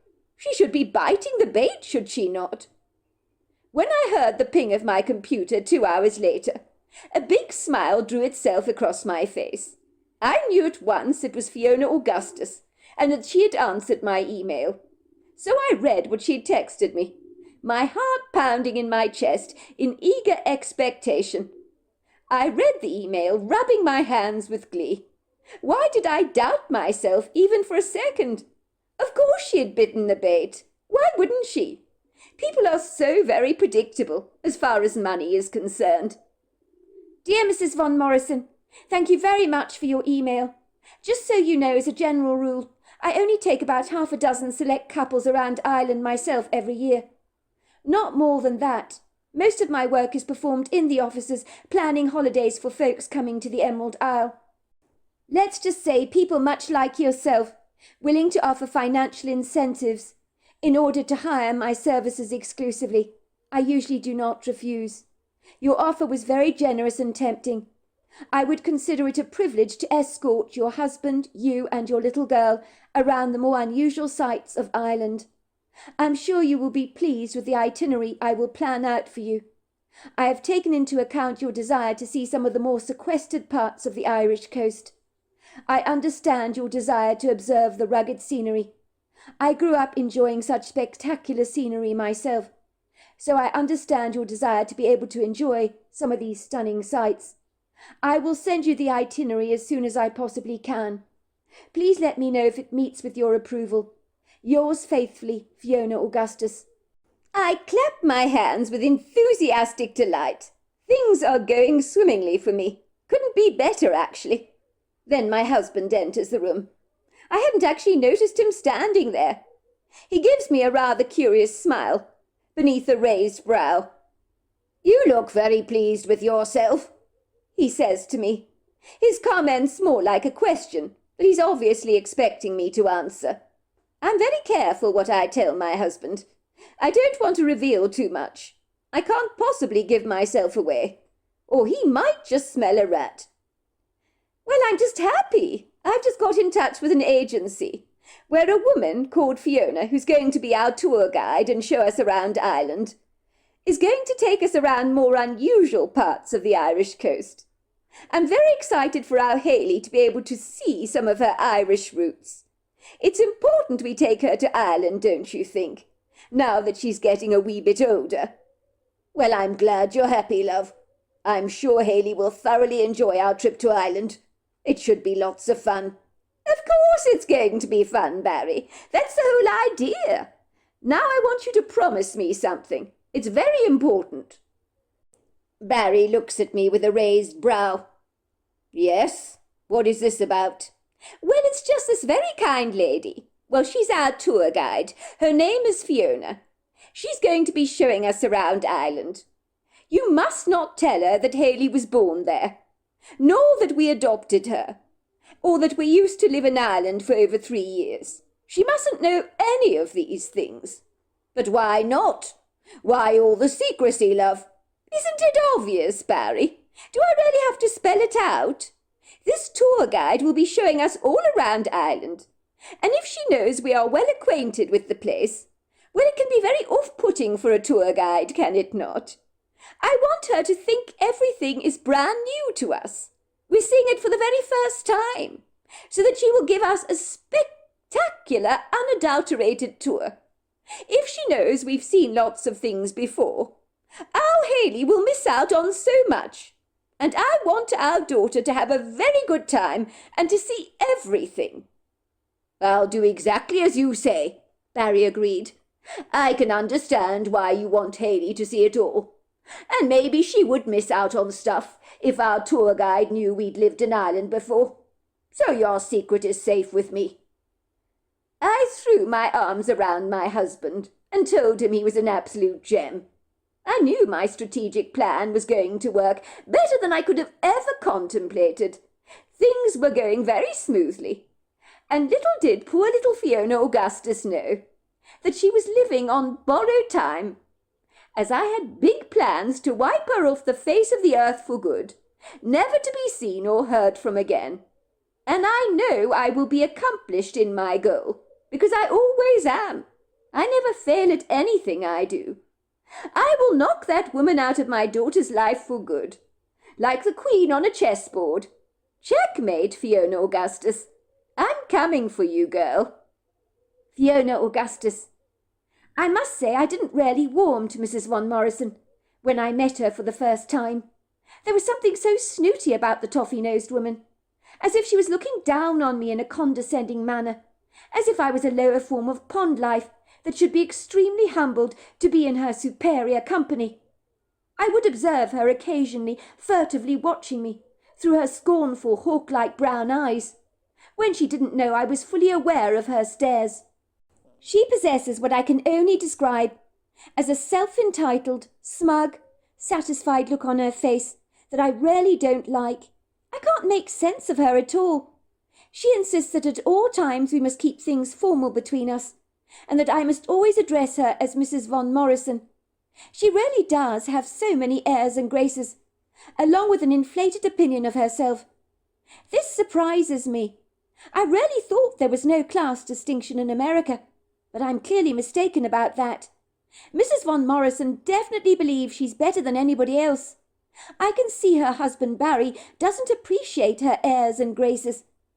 I observe his expression when he looks at his wife, as if she's frustrating him when she behaves like this, and when she addresses me in a very patronizing manner. Then he gives me apologetic glances. The woman certainly thinks she's God's gift to men, but I wouldn't agree with that. She rather reminds me of a stunned Barbie doll. Beauty should be natural. Women should be like wild flowers that grow in the field, not like fake flowers that have been sprayed with a florist's artificial colour spray. And that's exactly what Sylvia looks like. She has those stereotyped good looks that some men might find attractive. She looks as if she's consumed by her own vanity, and that I do find hideously unattractive. I'm sure if she didn't do so many things to her appearance, she might actually look quite fetching. The woman wears designer clothes, and there's not a hair on her head that is out of place. I have been secretly tempted to sneak up behind her and mess up her shoulder-length perfectly layered hair, and see how she would react to that. She'd probably fire my services on the spot, if I dared to do that. The thing I like least about Sylvia Von Morrison is her cruel dark brown eyes. They look hostile. I don't believe I've ever seen such cold, aloof eyes before. They seem almost hatefully vindictive, as if Sylvia's heart is riddled with spite. Barry Von Morrison, on the other hand, is another kettle of fish altogether. He's a genuinely very nice guy. He's diplomatic, charming, chivalrous, and extremely polite. He's also rather handsome in a manner of speaking, with his wavy blonde hair and steely grey eyes. He gives off this carefree vibe, which I find oddly refreshing. The couple are an extremely incongruous match as far as I'm concerned. I'd never have put them together in a million years. Mrs. Von Morrison does not possess an easy-going manner. She's as tight as an 1800s corset. I can't help but like Mr. Von Morrison, who insists I call him Barry. Their daughter's name is Haley. She's 10 years old. She's a delight to behold. But children her age genuinely are, aren't they? I thought she might be a little obnoxious, being so spoilt and raised by such wealthy parents, but it appears she's been uncontaminated by the world, which is refreshing to see. It seems this little girl has an unbridled passion for the natural world. She holds it in such regard, high regard, I mean. She likes nature far more than possessions or things that she owns, which for a girl of her age is extremely unusual. She's a cute little thing, with wide, curious green eyes, and on this trip she gets so excited and enamoured by everything that Ireland has to offer. When I look at her, I'm stingingly rather reminded that she's exactly the same age as the little girl that I gave over for adoption 10 years ago, who is currently living in America, being raised by her adopted parents. It's such a small world, isn't it? Because of all the ironies, it would seem that the Von Morrisons are actually from Boston in Massachusetts, which is where my little girl is growing up. It saddens me to think that I do not even know her name, but in my heart I'm hoping when she's old enough she'll get in touch with me and look me up one day. I know my parents are longing to meet their grandchild, so I hope this wish of theirs will be fulfilled. I do often reflect sorrowfully about what I've lost, and how cruel life can sometimes be. I could have had a child by now, if I was still with Fabian. but with his life so cruelly prematurely expunged, in the most conniving way imaginable, I try not to reflect on my losses, or it will be impossible to get out of bed every morning. I like to focus on my job at hand, as it's a useful distraction for me. But seeing the Von Morrisons with a little girl the age of my own child that I gave up all those years ago, I seem to be permanently reminded of my losses. To a certain extent, I'm enjoying showing the Von Morrisons around Ireland, as little Haley and her father Barry are so appreciative of all my efforts to give them a good time on this trip. I've taken them to so many interesting places off the beaten track that visitors to the Emerald Isle will never likely get to see. This is what Mrs. Von Morrison had, of course, requested of me. So that's what I had done. But she hasn't been exactly very appreciative about my efforts. She seems to snub everything I do, as if she doesn't like me at all.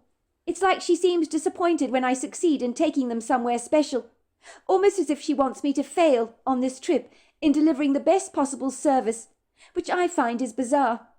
In a way, it's like she's jealous of me, and yet I cannot fathom why a woman from such wealth and privilege, who can pretty much have and do whatever she wants in life, would have anything to envy me about. Imagine my immense surprise when Mrs. Von Morrison knocked on my hotel room later that evening. Let's just say when I saw her standing in my doorway, I inwardly frowned. She was the very last person I wanted to see. But I somehow managed a watery smile when I greeted her, as that's what you do when you're a professional, and you try your damnedest to pretend you like someone when you don't. "Hello, Mrs. Von Morrison. This is a surprise. Is everything all right with you? I hope you're fully satisfied with the hotel accommodation I booked. Is it up to your standard?" "Oh, everything is absolutely fine. The hotel is absolutely charming," she said, pursing her lips in such a way that made me think everything was far from fine. Mrs. Von Morrison paused for a brief second, as if she was gathering her thoughts together. She fiddled awkwardly with the collar of her silk shirt, as if she was trying to adjust it, and it didn't look as if it needed adjusting. "I have a very special favour to ask of you. Do you mind desperately if I come in for a brief moment? I would appreciate a second of your time, if I may." "But of course, Mrs. Von Morrison. Come in," I said, ushering her into my hotel room. Mrs. Von Morrison glanced briefly around the hotel room, her gaze settling on my silk nightie that was lying across the chair of my dressing table. She seemed surprised that I would wear something made of silk like that was a tad expensive, as if all things of value were exclusively reserved only for women like herself. She returned her gaze to focus directly on me, and I studied her dark eyes close up. They rarely were aloof, as if the woman was a cold-blooded reptile. "I just wanted to say, Mrs. Augustus, that I'm very pleased with the itinerary you made for us on this trip. You have certainly shown us a good time, and to some very delightful places that you faithfully promised to do. And I'm very impressed. Barry and Haley have been very excited about this trip. You have shown us a good time, and I, for one, am extremely grateful about this. But our trip is shortly coming to an end, and I wanted to do something extremely special for my husband and daughter." "Of course," I said encouragingly. "Go on." Mrs. Von Morrison seemed to hesitate for a second. I couldn't believe this. This unappreciative woman, who had not so much as thanked me for a single thing on this trip, was now having the good grace to acknowledge some of my superhuman efforts into making her trip as exciting as possible. I couldn't believe it. I really couldn't. "I'm wondering if you know of a sequestered beach somewhere, surrounded by high cliffs and fabulous walking opportunities.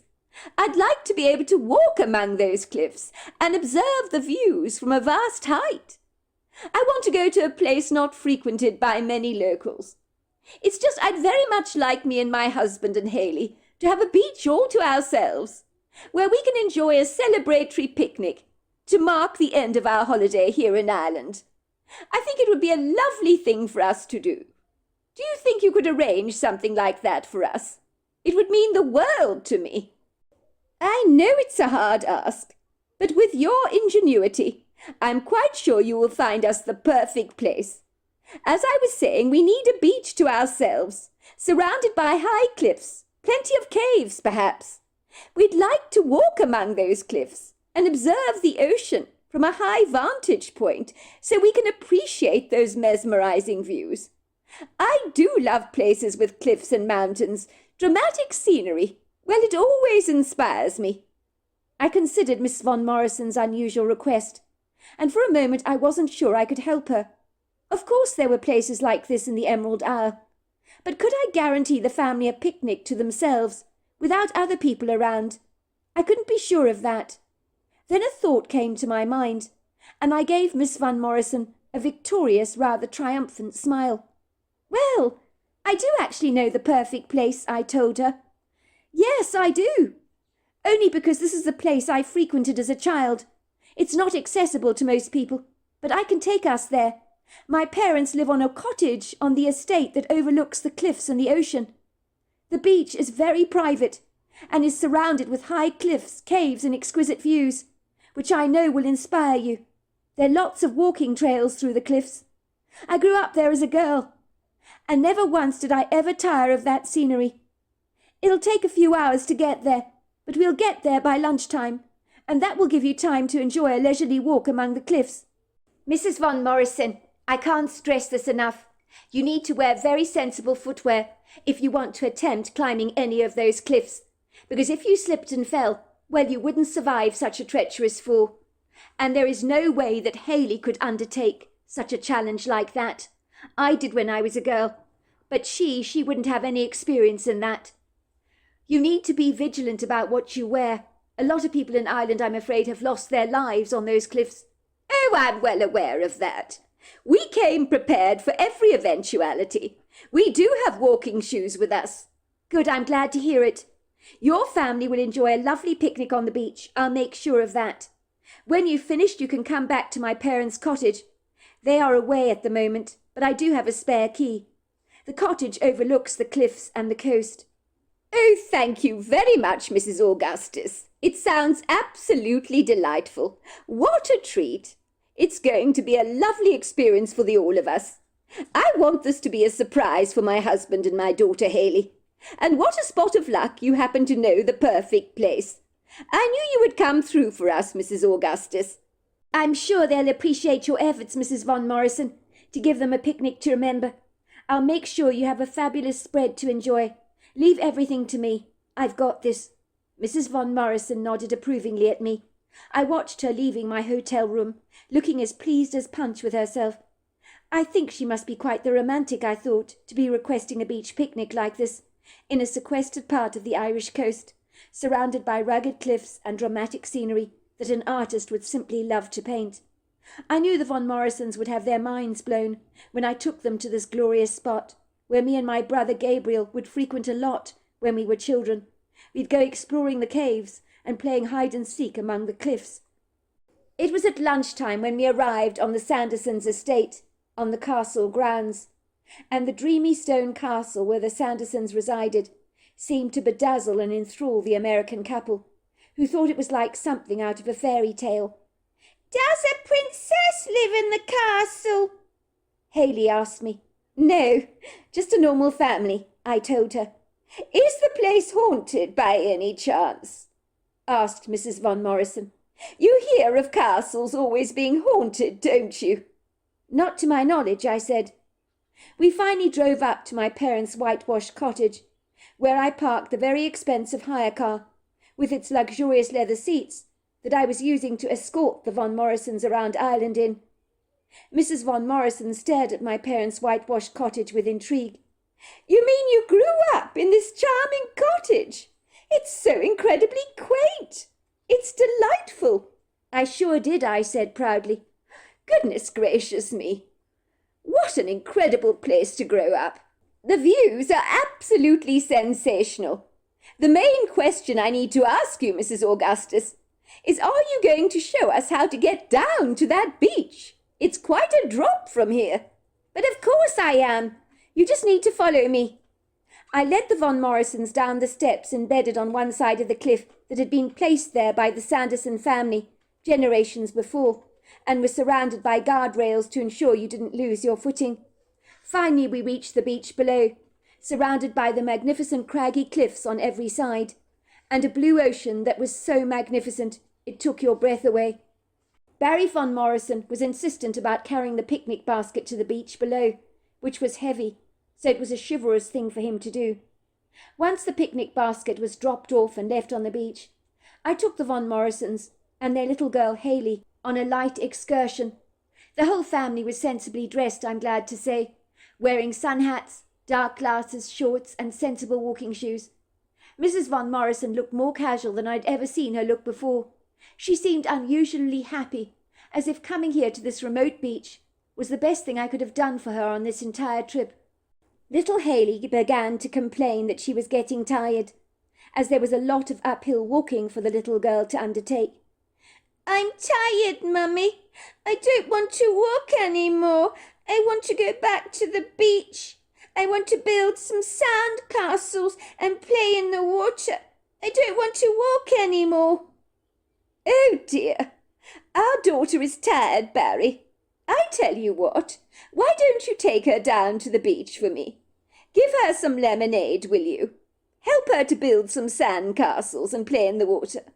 I'm really enjoying this walk," said Mrs. von Morrison, pointing to the cliffs. "Is there a way you can take me up there onto the cliff?" she asked me. "I'd like to see the view over the ocean from that point, if I may." Barry von Morrison looked startled that his wife was suggesting such an ambitious hike to the top of the cliff. "Look, love, I will take Haley back to the beach, but I don't think you should attempt climbing such a treacherous cliff. It's very steep. What if you were to lose your footing? You wouldn't survive a fall like that." "But I won't fall," said Mrs. von Morrison. "Danny, my personal trainer in Boston, says I'm one of the most nimble clients he has, with an excellent sense of balance. I'm extremely fit. I'm like a mountain goat, I'll have you know. I could easily get to the top with no problem at all. Why are you trying to discourage me, Barry?" "I'm not trying to discourage you, sweetheart. I'm being sensible, that's all. I don't think it's a good idea for you to attempt climbing such a high cliff. Look at the thing. It's treacherous." "Your husband's absolutely right, Mrs. von Morrison. I would advise against it. It's all right for me. I know the cliffs like the back of my hand. I've been exploring these cliffs for years, since I was a little girl." "But it's treacherous up there, and you're a novice. You're not used to such a thing." "Don't be ridiculous. I'm not a novice, I'll have you know. I'm incredibly agile. Climbing that cliff is going to be a walk in the park for me." I could see that Barry von Morrison knew that he couldn't talk his wife out of her ambitious desire to climb the cliff.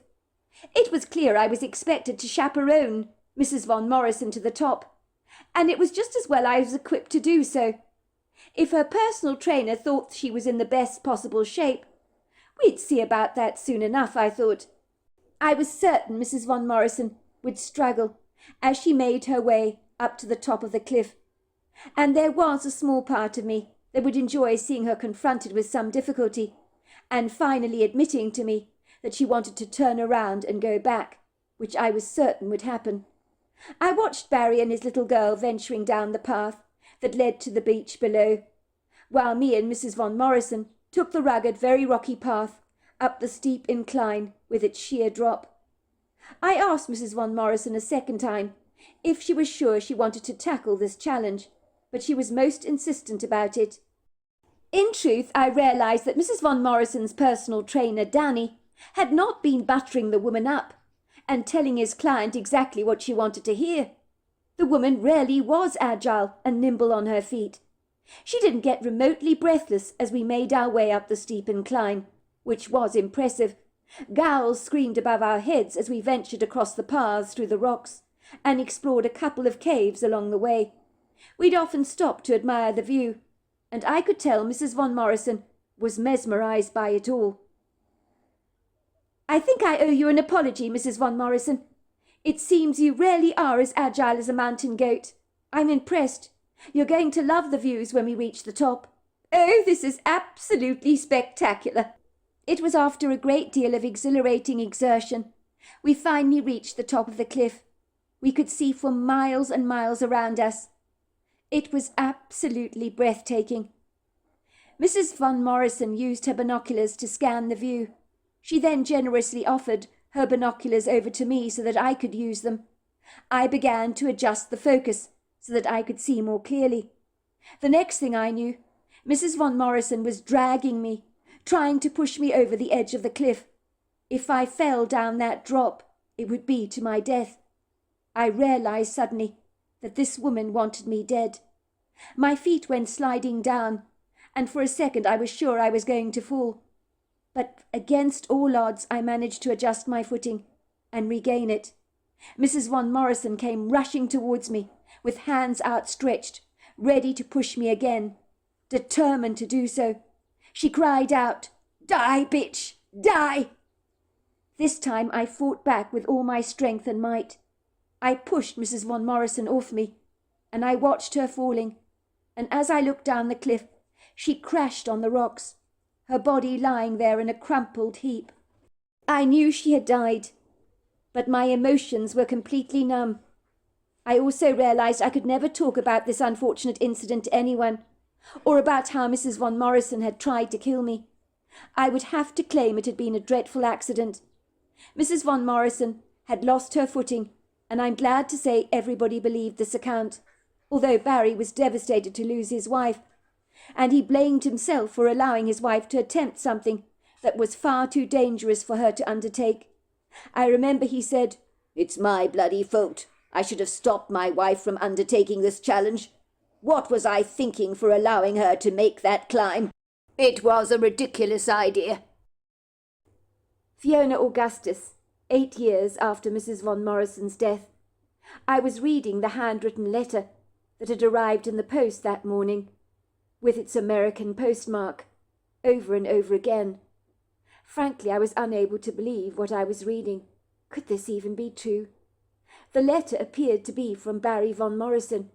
I knew I'd never forget the Von Morrison family, and the unfortunate day I had guided his wife Sylvia Von Morrison up a steep, treacherous cliff with a sheer drop. Sylvia Von Morrison had tried to throw me off the cliff to my death. In this letter, Barry Von Morrison revealed to me that he and his late wife Sylvia Von Morrison were in fact the adopted parents of my birth child. I could not believe this was possible. It would seem the sweet little girl Haley, whom I also escorted around the Emerald Isle, was in fact my birth child. How could this be? Suddenly it would seem the enigmatic pieces of a perplexing puzzle that had bothered me for a long time began to fit together rather nicely. I realized that Sylvia Von Morrison had attempted to kill me because I was my birth child's adopted mother. Maybe Sylvia Von Morrison was in fact the mysterious woman with the French accent who had visited my husband Fabian and killed him with a cyanide pill deviously tucked away in a piece of sweet fudge. I was certain that this may indeed be the case, and the thought that this could be true hit me very hard. I'd been an absolute fool ever to put up my little girl for adoption. I didn't believe that Barry Von Morrison was part of this insidious scheme conducted by his wife. I had met the man, and had found him to be genuinely nice, but there had been something so cold and unendearing about Sylvia Von Morrison from the moment I had met her. Indeed, she had made my skin crawl. I read the letter several times over, just to make sure it was real. It read, "Dear Fiona, I'm sure you must remember me and my family. I think it would be hard to forget us, from 8 years ago, when you so graciously escorted me and my late wife Sylvia and my daughter Haley around Ireland. You did a phenomenal job in showing us some of the most unusual spots we would have never ever seen in a routine trip, and for that I'm grateful. The trip regretfully ended tragically, when my wife Sylvia lost her footing on the cliff face and fell tragically to her death. I have struggled with my guilt, wrestled with it a great deal over the years in regards to the tragic passing of my late wife Sylvia. It was an avoidable death, of course it was, but Sylvia fully underestimated her physical ability to tackle those treacherous cliffs. If I had persuaded her not to attempt such a precarious challenge, She would never have listened.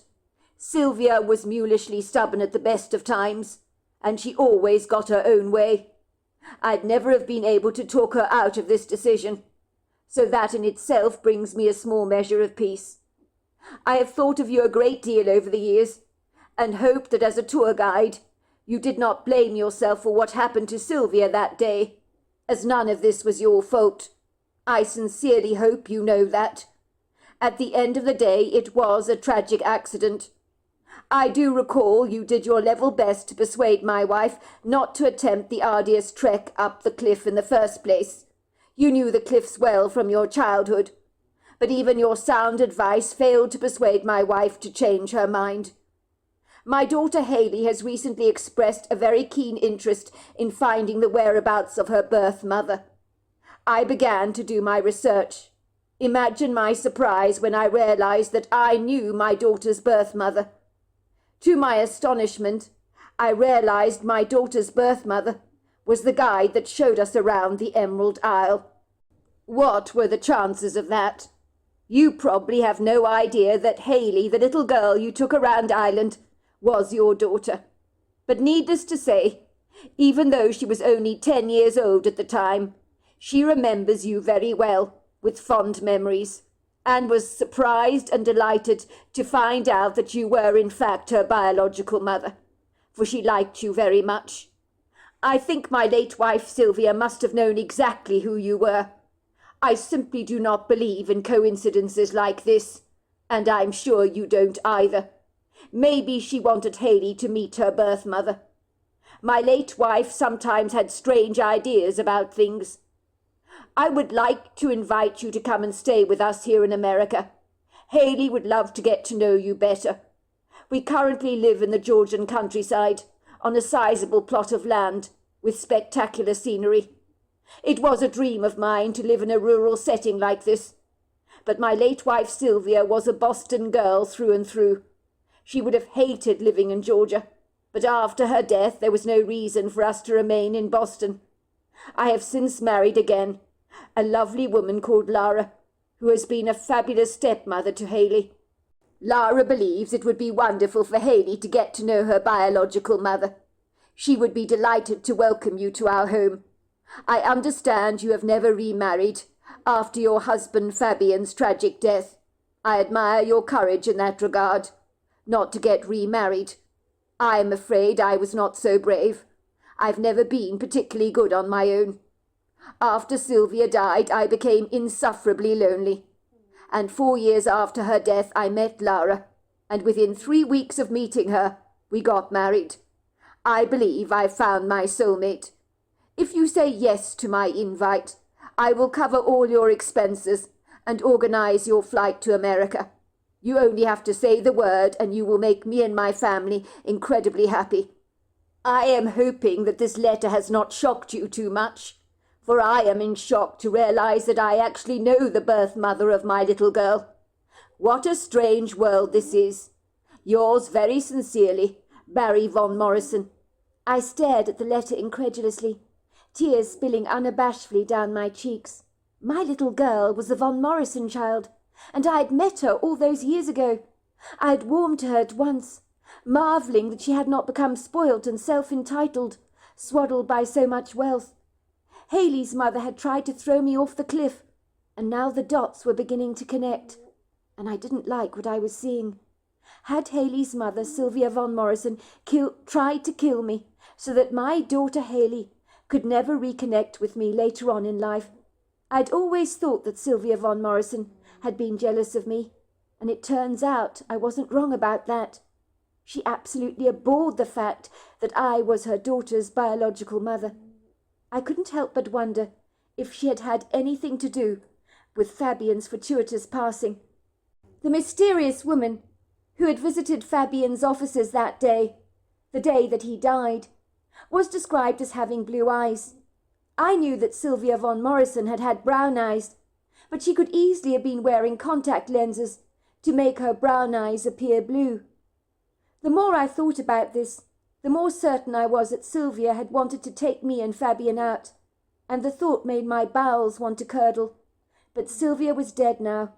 I needed to focus on the future. and forget about her. The future couldn't have looked more promising as far as I was concerned. My 18-year-old daughter wanted to get to know me. This was my biggest dream being realized. My mother would also be ecstatic to hear my news.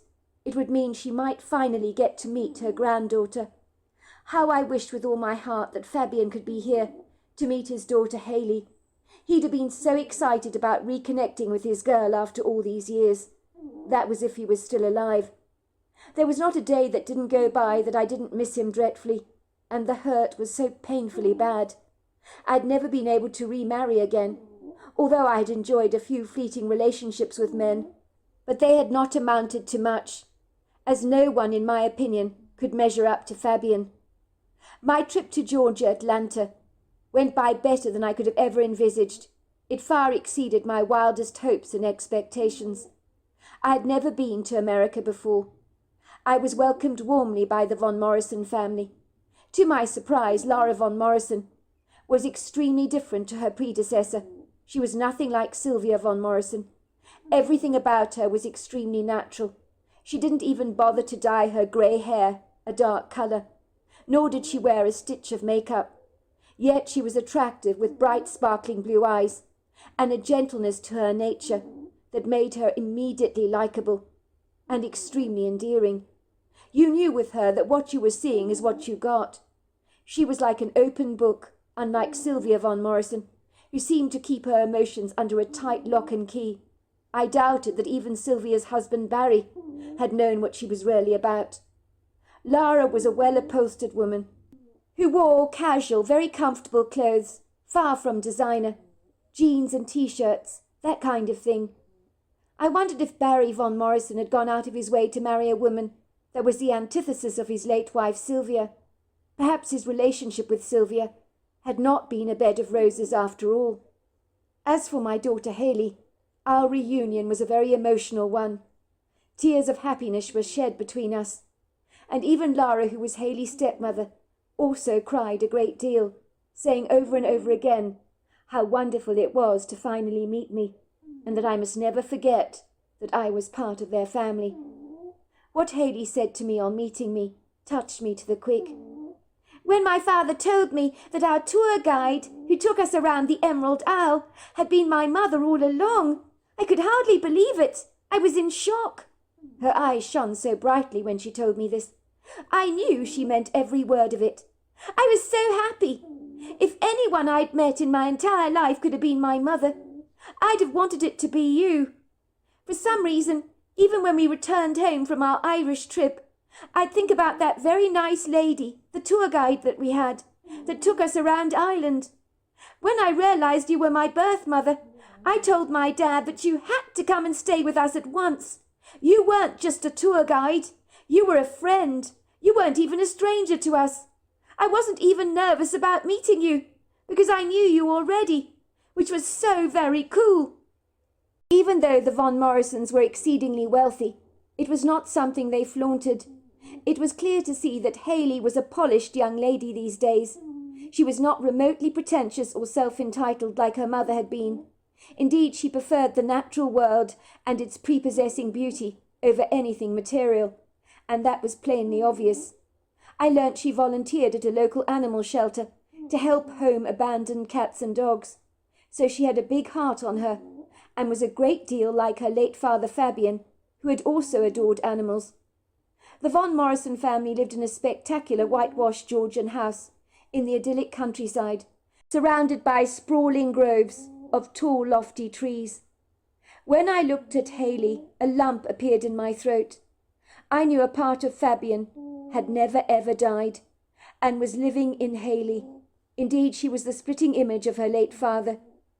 2 weeks seemed to sail by so quickly, but that is what invariably happens when you're having a great time. And I was having a fabulous time, getting reacquainted with my daughter. Time went by so fast that the von Morrison family encouraged me to stay with them for longer. They didn't want me to return to Ireland too quickly, and consequently begged me to prolong my visit, which I did with very little encouragement. Finding my daughter again meant I just so enjoyed being around her, and we had a whole lot of making up to do. Hayley has been very happy, Barry informed me, having you around. You've actually made her blossom, Fiona. I was very worried after Sylvia died. But she's been able to bounce back from all that tragedy.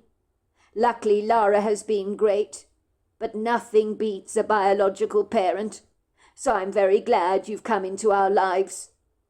I grew very fond of the entire von Morrison family. One morning when I came downstairs to the kitchen on a Saturday, I was surprised to find the house was extremely quiet. Not even the von Morrisons' dogs were around, but I gathered that a friend had taken them on a long walk somewhere. Lara was preparing blueberry pancakes for breakfast, which had become a firm favourite of mine since I'd come to America. "Where is everyone this morning?" I asked, looking around the kitchen curiously. "It seems so quiet in the house. You can hear a pin drop." "The house is quiet because the dogs have been taken on a long walk. I've kicked Haley and Barry out.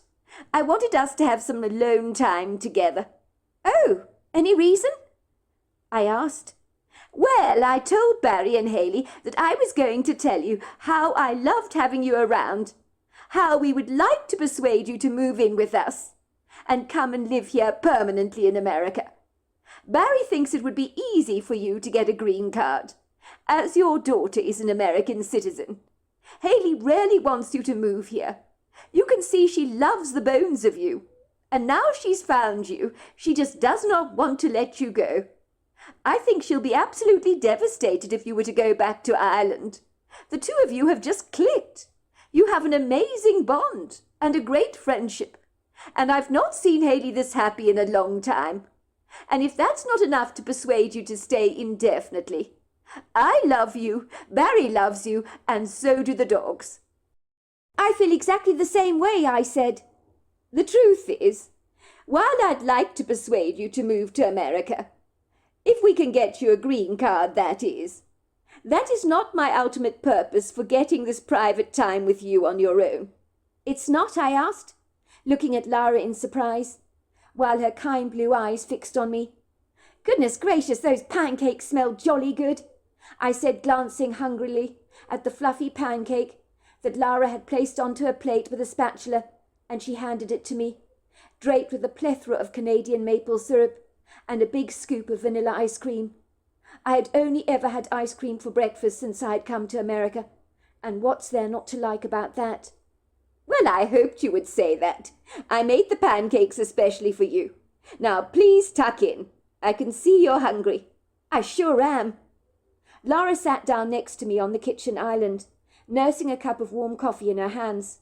She was tapping her fingers on the coffee cup and looked as if something was weighing heavily on her mind. I couldn't fathom what it was, but I was sure it was important. I noticed there was a leather-bound book at her side, which immediately drew my attention. "What is that?" I asked curiously. "Is that your diary?" "It's not my diary," said Lara. "It's Sylvia's diary." "It's Sylvia's diary?" I asked, looking floored, wondering what Lara would be doing with Barry von Morrison's late wife's diary. Lara raised a hand. "I know exactly what you're thinking, that no one should read someone's personal diary, even if they're dead. It's an invasion of privacy, is it not?" "I suppose it is," I agreed. Lara paused for a brief moment. "There was something that niggled me when I learnt that the tour guide that Sylvia arranged to take the family around Ireland was in fact no other than Haley's birth mother. That bothered me a whole lot. I just don't believe in coincidences." "Do you?" "No, I can't say I do. I think that Sylvia knew very well who I was." "Of course she did. I knew the only way I could get answers to my questions was by reading her diary, which is what I ultimately did. I'm not proud of myself for doing this, but I felt it needed to be done. The diary has made for some interesting reading, let me tell you. You could say I found some very unsettling answers to many of my questions. I think from this diary I learnt a great deal about my husband's late wife." "You did?" "I'm afraid so. It's not all good. I so wish it was.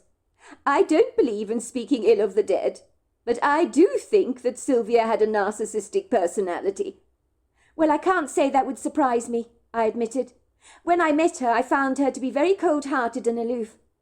What did you find in her diary? I'm guessing you want to tell me, or you wouldn't have organised for us to spend some time alone together this morning." "You're right about that, Fiona. You're not just a pretty face. I did need to share my startling findings with you in this diary. Because I think it's important you should know the truth. Sylvia describes in this diary how she managed to go to Ireland 2 years before her own death, how she visited your husband at work under the guise of being a potential client. She gave him a piece of fudge laced with cyanide. She describes the great pleasure she received in watching your husband Fabian die. She wanted him out of the way as quickly as possible. She saw him as a considerable threat. She didn't want him to one day have a relationship with Haley." "I thought as much.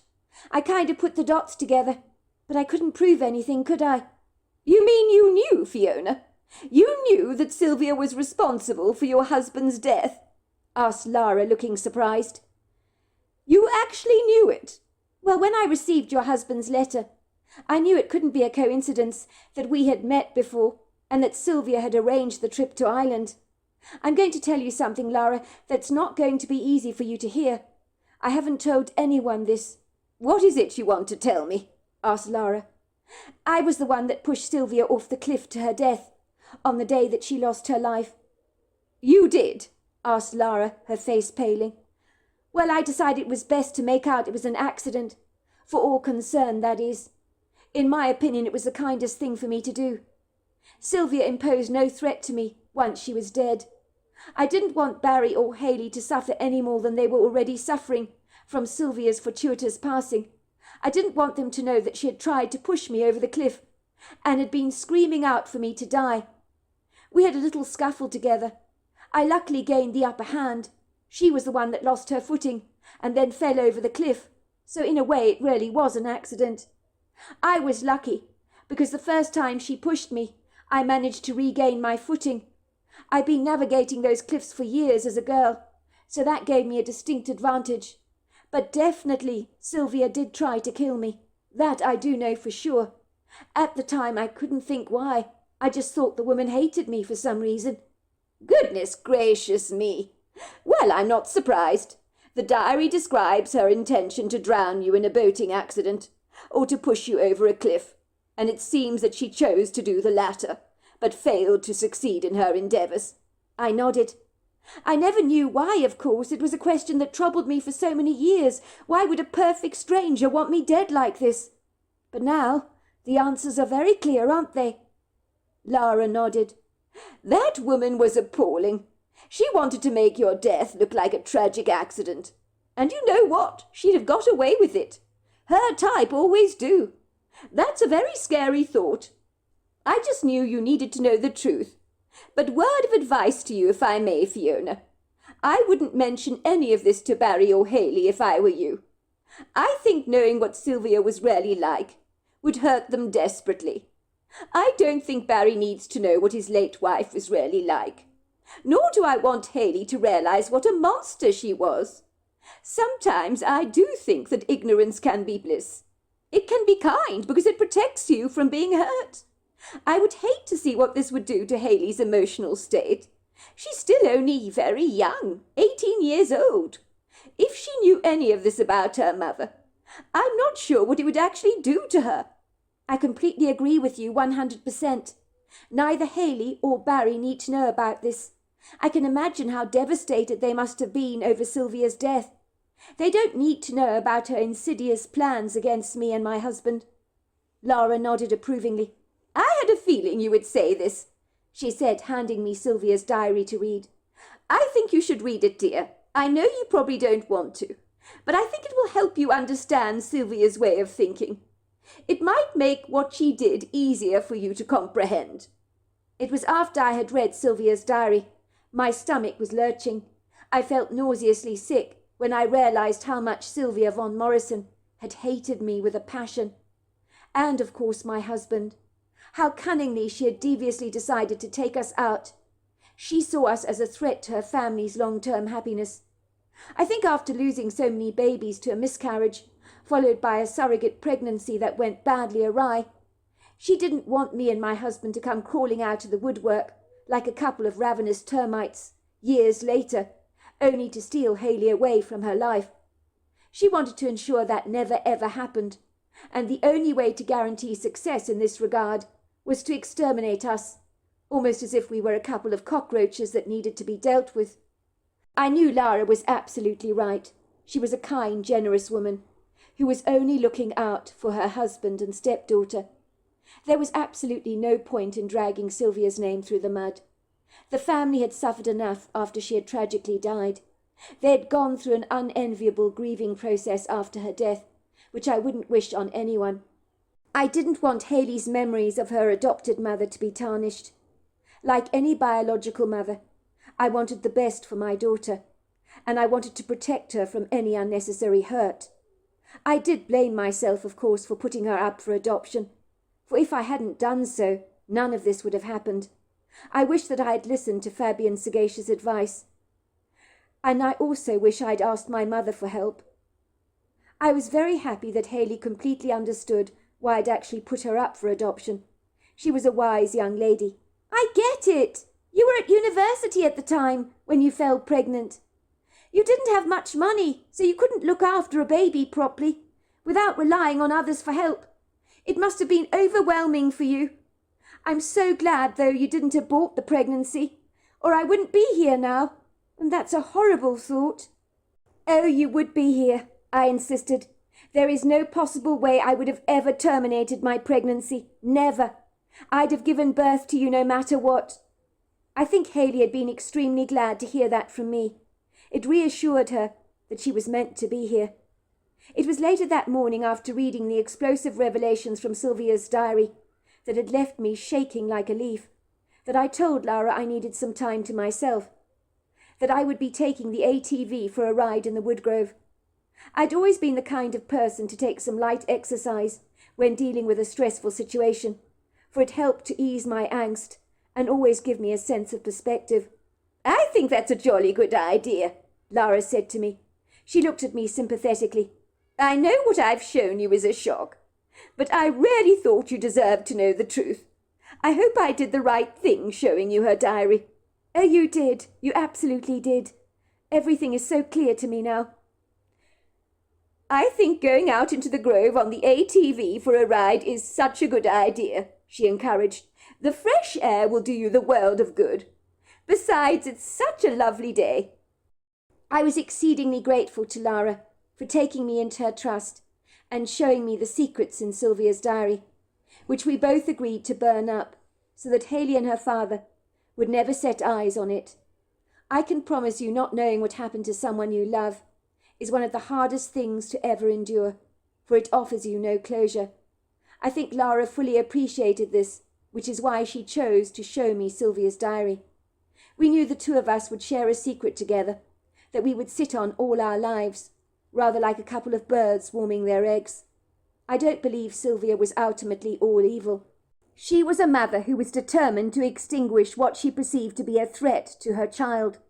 I know, for example, eaglets will fight among each other, and will usually toss the weakling out of the nest to ensure their ultimate survival. I think that Sylvia was so terrified of losing Haley, she was fiercely determined to get any threat out of her way. During her life she had been subjected to one miscarriage after another, and in that bizarre kind of way I could almost understand her warped reasoning, even though what she did was despicable and cannot be excused at all. I was glad to be riding on the back of the Von Morrison ATV. I had never ridden an ATV before I came to America, so it was a whole new experience for me. I enjoyed the exhilaration I felt riding through the trees. I had been on many ATV outdoor adventures with Haley since I'd come to America, and for me it had become a much-needed escapism. I was so glad to be alone with my thoughts, and to feel as free as a wild bird with wings outstretched, surfing the wind currents in the sky. I felt very lucky to be here, and happy to be accepted and loved by the Von Morrison family, but most of all to be reconnected with Haley again, who reminded me so much of Fabian. She had her father's twinkling green eyes and a dry sense of humour. It was such a beautiful sunny day.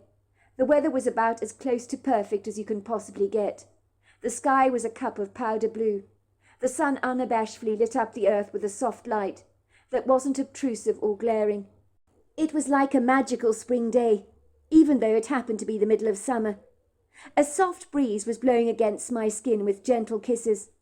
I drew a huge sigh of relief as I found myself cocooned in the bosom of this enchanting woodland oasis, with its matriarch energy that seemed to hold me lovingly in its arms, as if I was a baby that needed to be soothed, as if the trees themselves sensed my disquiet and were reaching out to calm my inflamed thoughts that were burning in my head at this point in time. I think the expansive size of the wood grove, with its friendly congregation of tall lofty trees that stretched out their boughs towards the heavens, made me become poignantly aware of exactly how small and inconspicuous I really was in the grand scheme of things, and oddly enough I found that to be profoundly comforting.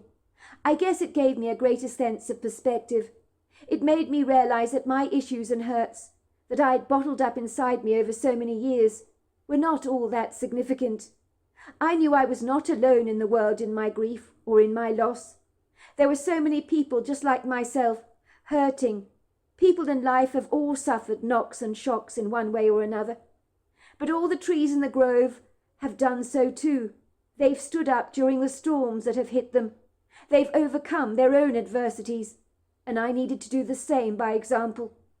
Everything in the woodgrove whispered to my heart, like a lullaby of encouragement, so that I felt reasonably soothed as I rode down the woodland paths on the ATV and filled my lungs with the glorious fresh air. Lara had been right. This was doing me the world of good. I watched the leaves on the trees shaking against the soft nudge of the wind current, which made the trees look as if they were dancing, and that made me smile. I could smell a cocktail of woodland fragrances on the wind that seemed particularly pronounced today, as if my senses had been sharpened. It was a combination of woody, earthy, grassy and floral notes that were very uplifting. My intrepid, adventurous journey through the trees was rather like entering another world within a world, like in the story of The Lion and the Witch and the Wardrobe, when Lucy climbs into the closet and enters a world called Narnia, where it is winter all the time and the sun never shines.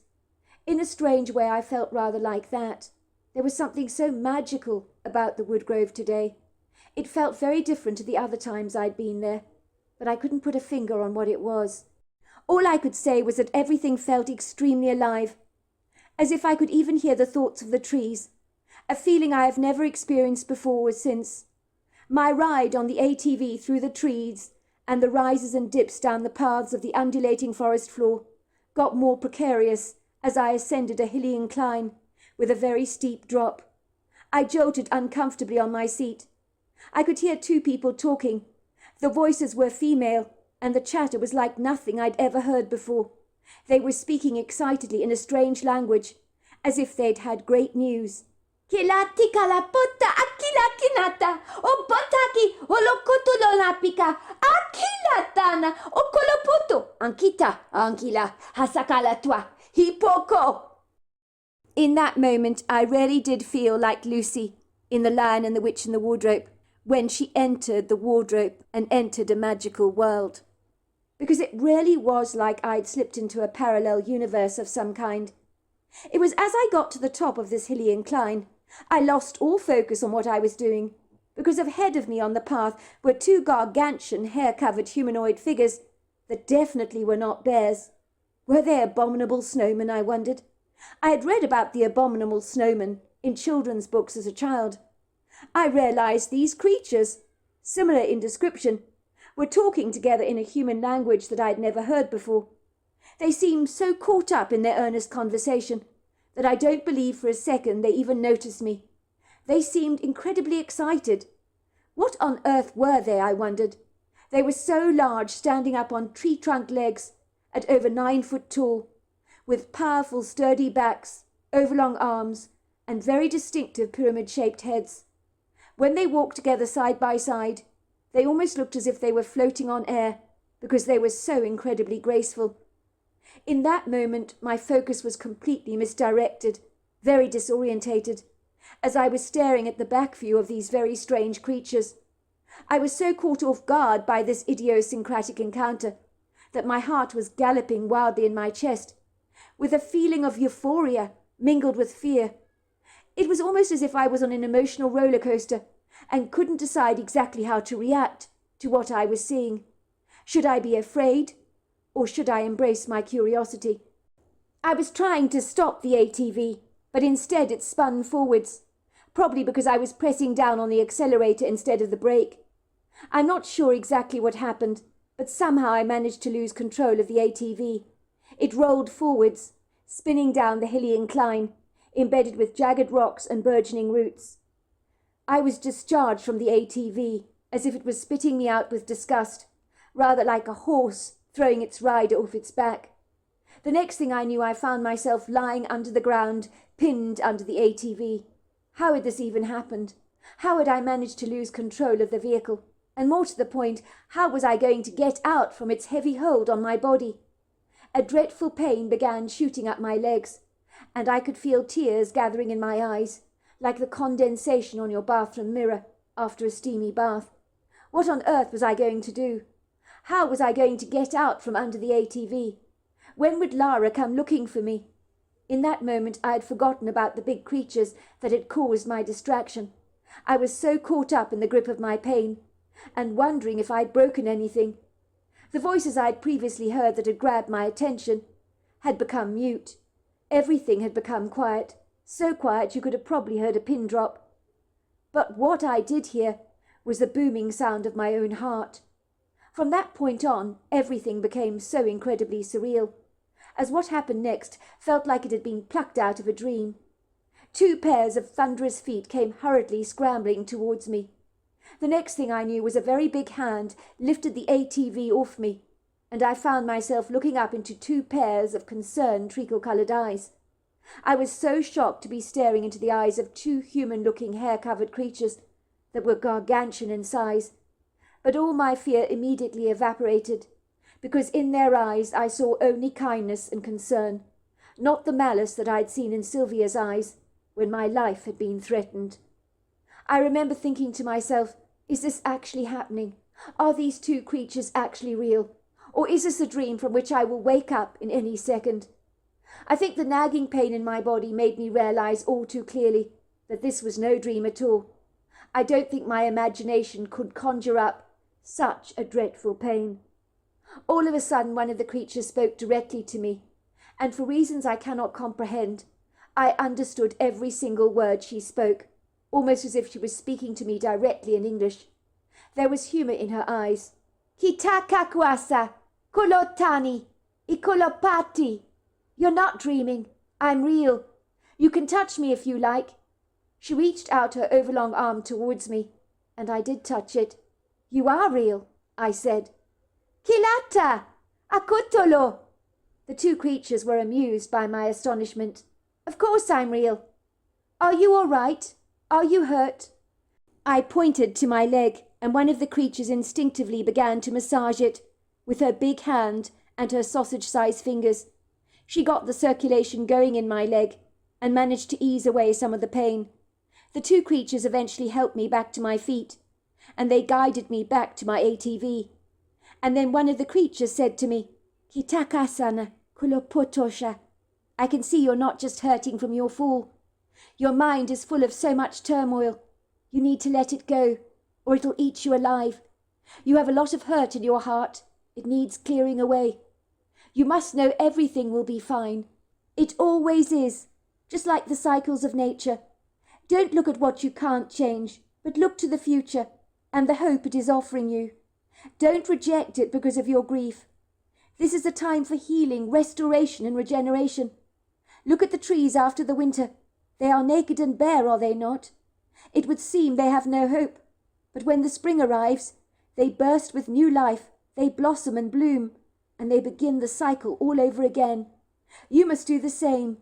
Let your troubles go. They will not serve your greatest good. You crashed your vehicle because of your fear, because you're confused, because you're disturbed and disquieted about the journey ahead of you. You need to trust it. Don't question the process so much. Just go with the flow. That's the best advice I can give you. Thank you. I said, everything you say is true. I've been hanging on to the past. There is so much hurt in me, but I do need to let it go. Kilati kaswan, tulopoto. Don't let it define you. Breathe it out, said the creature. I started up the engine of the ATV, and the two creatures walked behind me for a while. And moments later, when they realized I was all right, they went on their merry way. I could never forget these beautiful creatures that had rescued me. Their kindness touched my heart to the quick. But the sagaciously wise words of one of the creatures I knew I would never forget. It was like these incredible creatures, whatever they were, had superhuman abilities. They could read my mind with effortless ease. It was like they could physically see the turmoil in my heart, that they had encouraged me to let go. My meeting with them felt outer-worldly, as if I'd experienced something paradoxically unexplainable, almost as if God himself had reached down from heaven and used these two magnificent creatures on his behalf to bring me to my senses and to heal my many aches and hurts. Let's just say after my meeting with these creatures, after 24 hours, I felt so much lighter, as if the heavy weight of oppression had finally been lifted off my life. When I arrived back at the house, I must have looked a sorry sight, as if I'd been dragged through a hedge backwards. I staggered awkwardly into the house, limping on the leg that hurt. I crashed down on the kitchen chair, like a floppy rag doll. Lara was in the kitchen at the time, chopping carrots for a casserole she was making for dinner. Her mouth dropped open when she observed me. She dropped her knife at once on the chopping board and came rushing over to me. Goodness gracious me, love. What happened? Are you all right? You're covered in dust. There's leaves in your hair. You look as if you've had a run-in with a porcupine. You've got scratches and scuff marks all over you. A glass of ice-cold Coke, please. I'm really thirsty. I need something sweet. Lara did as I asked and poured me a glass of Coke, which she handed me, her face crinkled with puzzle lines. What happened? You're in a right state, if you don't mind my saying so. I just had an accident, I said, taking large gulps of the Coca-Cola that Lara had given me, grateful for the sweetness it offered my tongue, that immediately eased my angst. An accident? Asked Lara, looking alarmed. Her eyes widened. What happened? Don't tell me you fell off the ATV. Please, God, no. I wish I knew exactly what happened. In truth, I'm not entirely sure. It just happened so fast. I was going up the hilly incline, the one with the steep drop. I'd been in that part of the woods with Haley so many times. I know the path well. I got distracted. And then I guess instead of stopping the ATV, I put my foot on the accelerator. And the next thing I knew, the ATV was lying on top of me. I'm badly bruised. My leg hurts a lot. But I had a lucky escape. It could have been a whole lot worse. I don't think I've broken anything, but I may have pulled a few muscles in my legs. Because it's hurting, let me tell you. It's killing me, the pain. I blame myself for this, said Lara, chastising herself, as she took full responsibility for what had happened, as if she thought in some way it was her fault. I blame myself for this, said Lara, chastising herself. What was I thinking letting you go off on the ATV, after you've had quite the shock? You saw Sylvia's diary, and it really upset you. I can see that now. It stands to reason you weren't in your right mind. You were upset. It can be equivalent to driving drunk. I'm not surprised you lost control of the vehicle. Your mind was all over the place. It was a spin. She paused for a moment, giving me an inquisitorial gaze, as if trying to make sense of something. But what I don't understand here is if you say you were pinned under your ATV, how on earth did you manage to get out from under it? Those things are very heavy. It's a very long story. Well, I'm listening. You can tell me now. It was after the second glass of Coca-Cola I finally told Lara everything that had happened. She listened to my story with bated breath, her eyes standing up on stalks. You did not see the abominable snowman. That is for sure. You saw a couple of Bigfoots, 2 female Bigfoots that helped you. I didn't believe they existed, but they obviously do. What an extraordinary story. But that female Bigfoot that spoke to you is absolutely right. You do need to let the past go, Fiona, and embrace a brand new beginning. I hasten to say that is exactly what I did. I never told Barry or Haley about my Bigfoot encounter. Nor did I tell them about the contents of Sylvia's diary and the secret it contained. Instead, I did what the Bigfoots had advised me to do, and I embraced the future. I now live in the state of Georgia. I'm happily married to an American man. I have a close relationship with my daughter Haley these days, and I couldn't be happier. The counseling I got from those few minutes with a Bigfoot changed my life forever. So there you are. That's my story. Well, hello there. I hope you enjoyed the Omnibus edition. We've got many more coming our way for you to listen to. Sending you love wherever you are in the world, in North America, Canada, Kenya, wherever you may be. I send you lots and lots of love. Thank you for listening to my Omnibus, and I really do hope you enjoyed it, because that's the whole idea about it, is to give you some interesting stories to listen to. So until next time, goodbye and good night.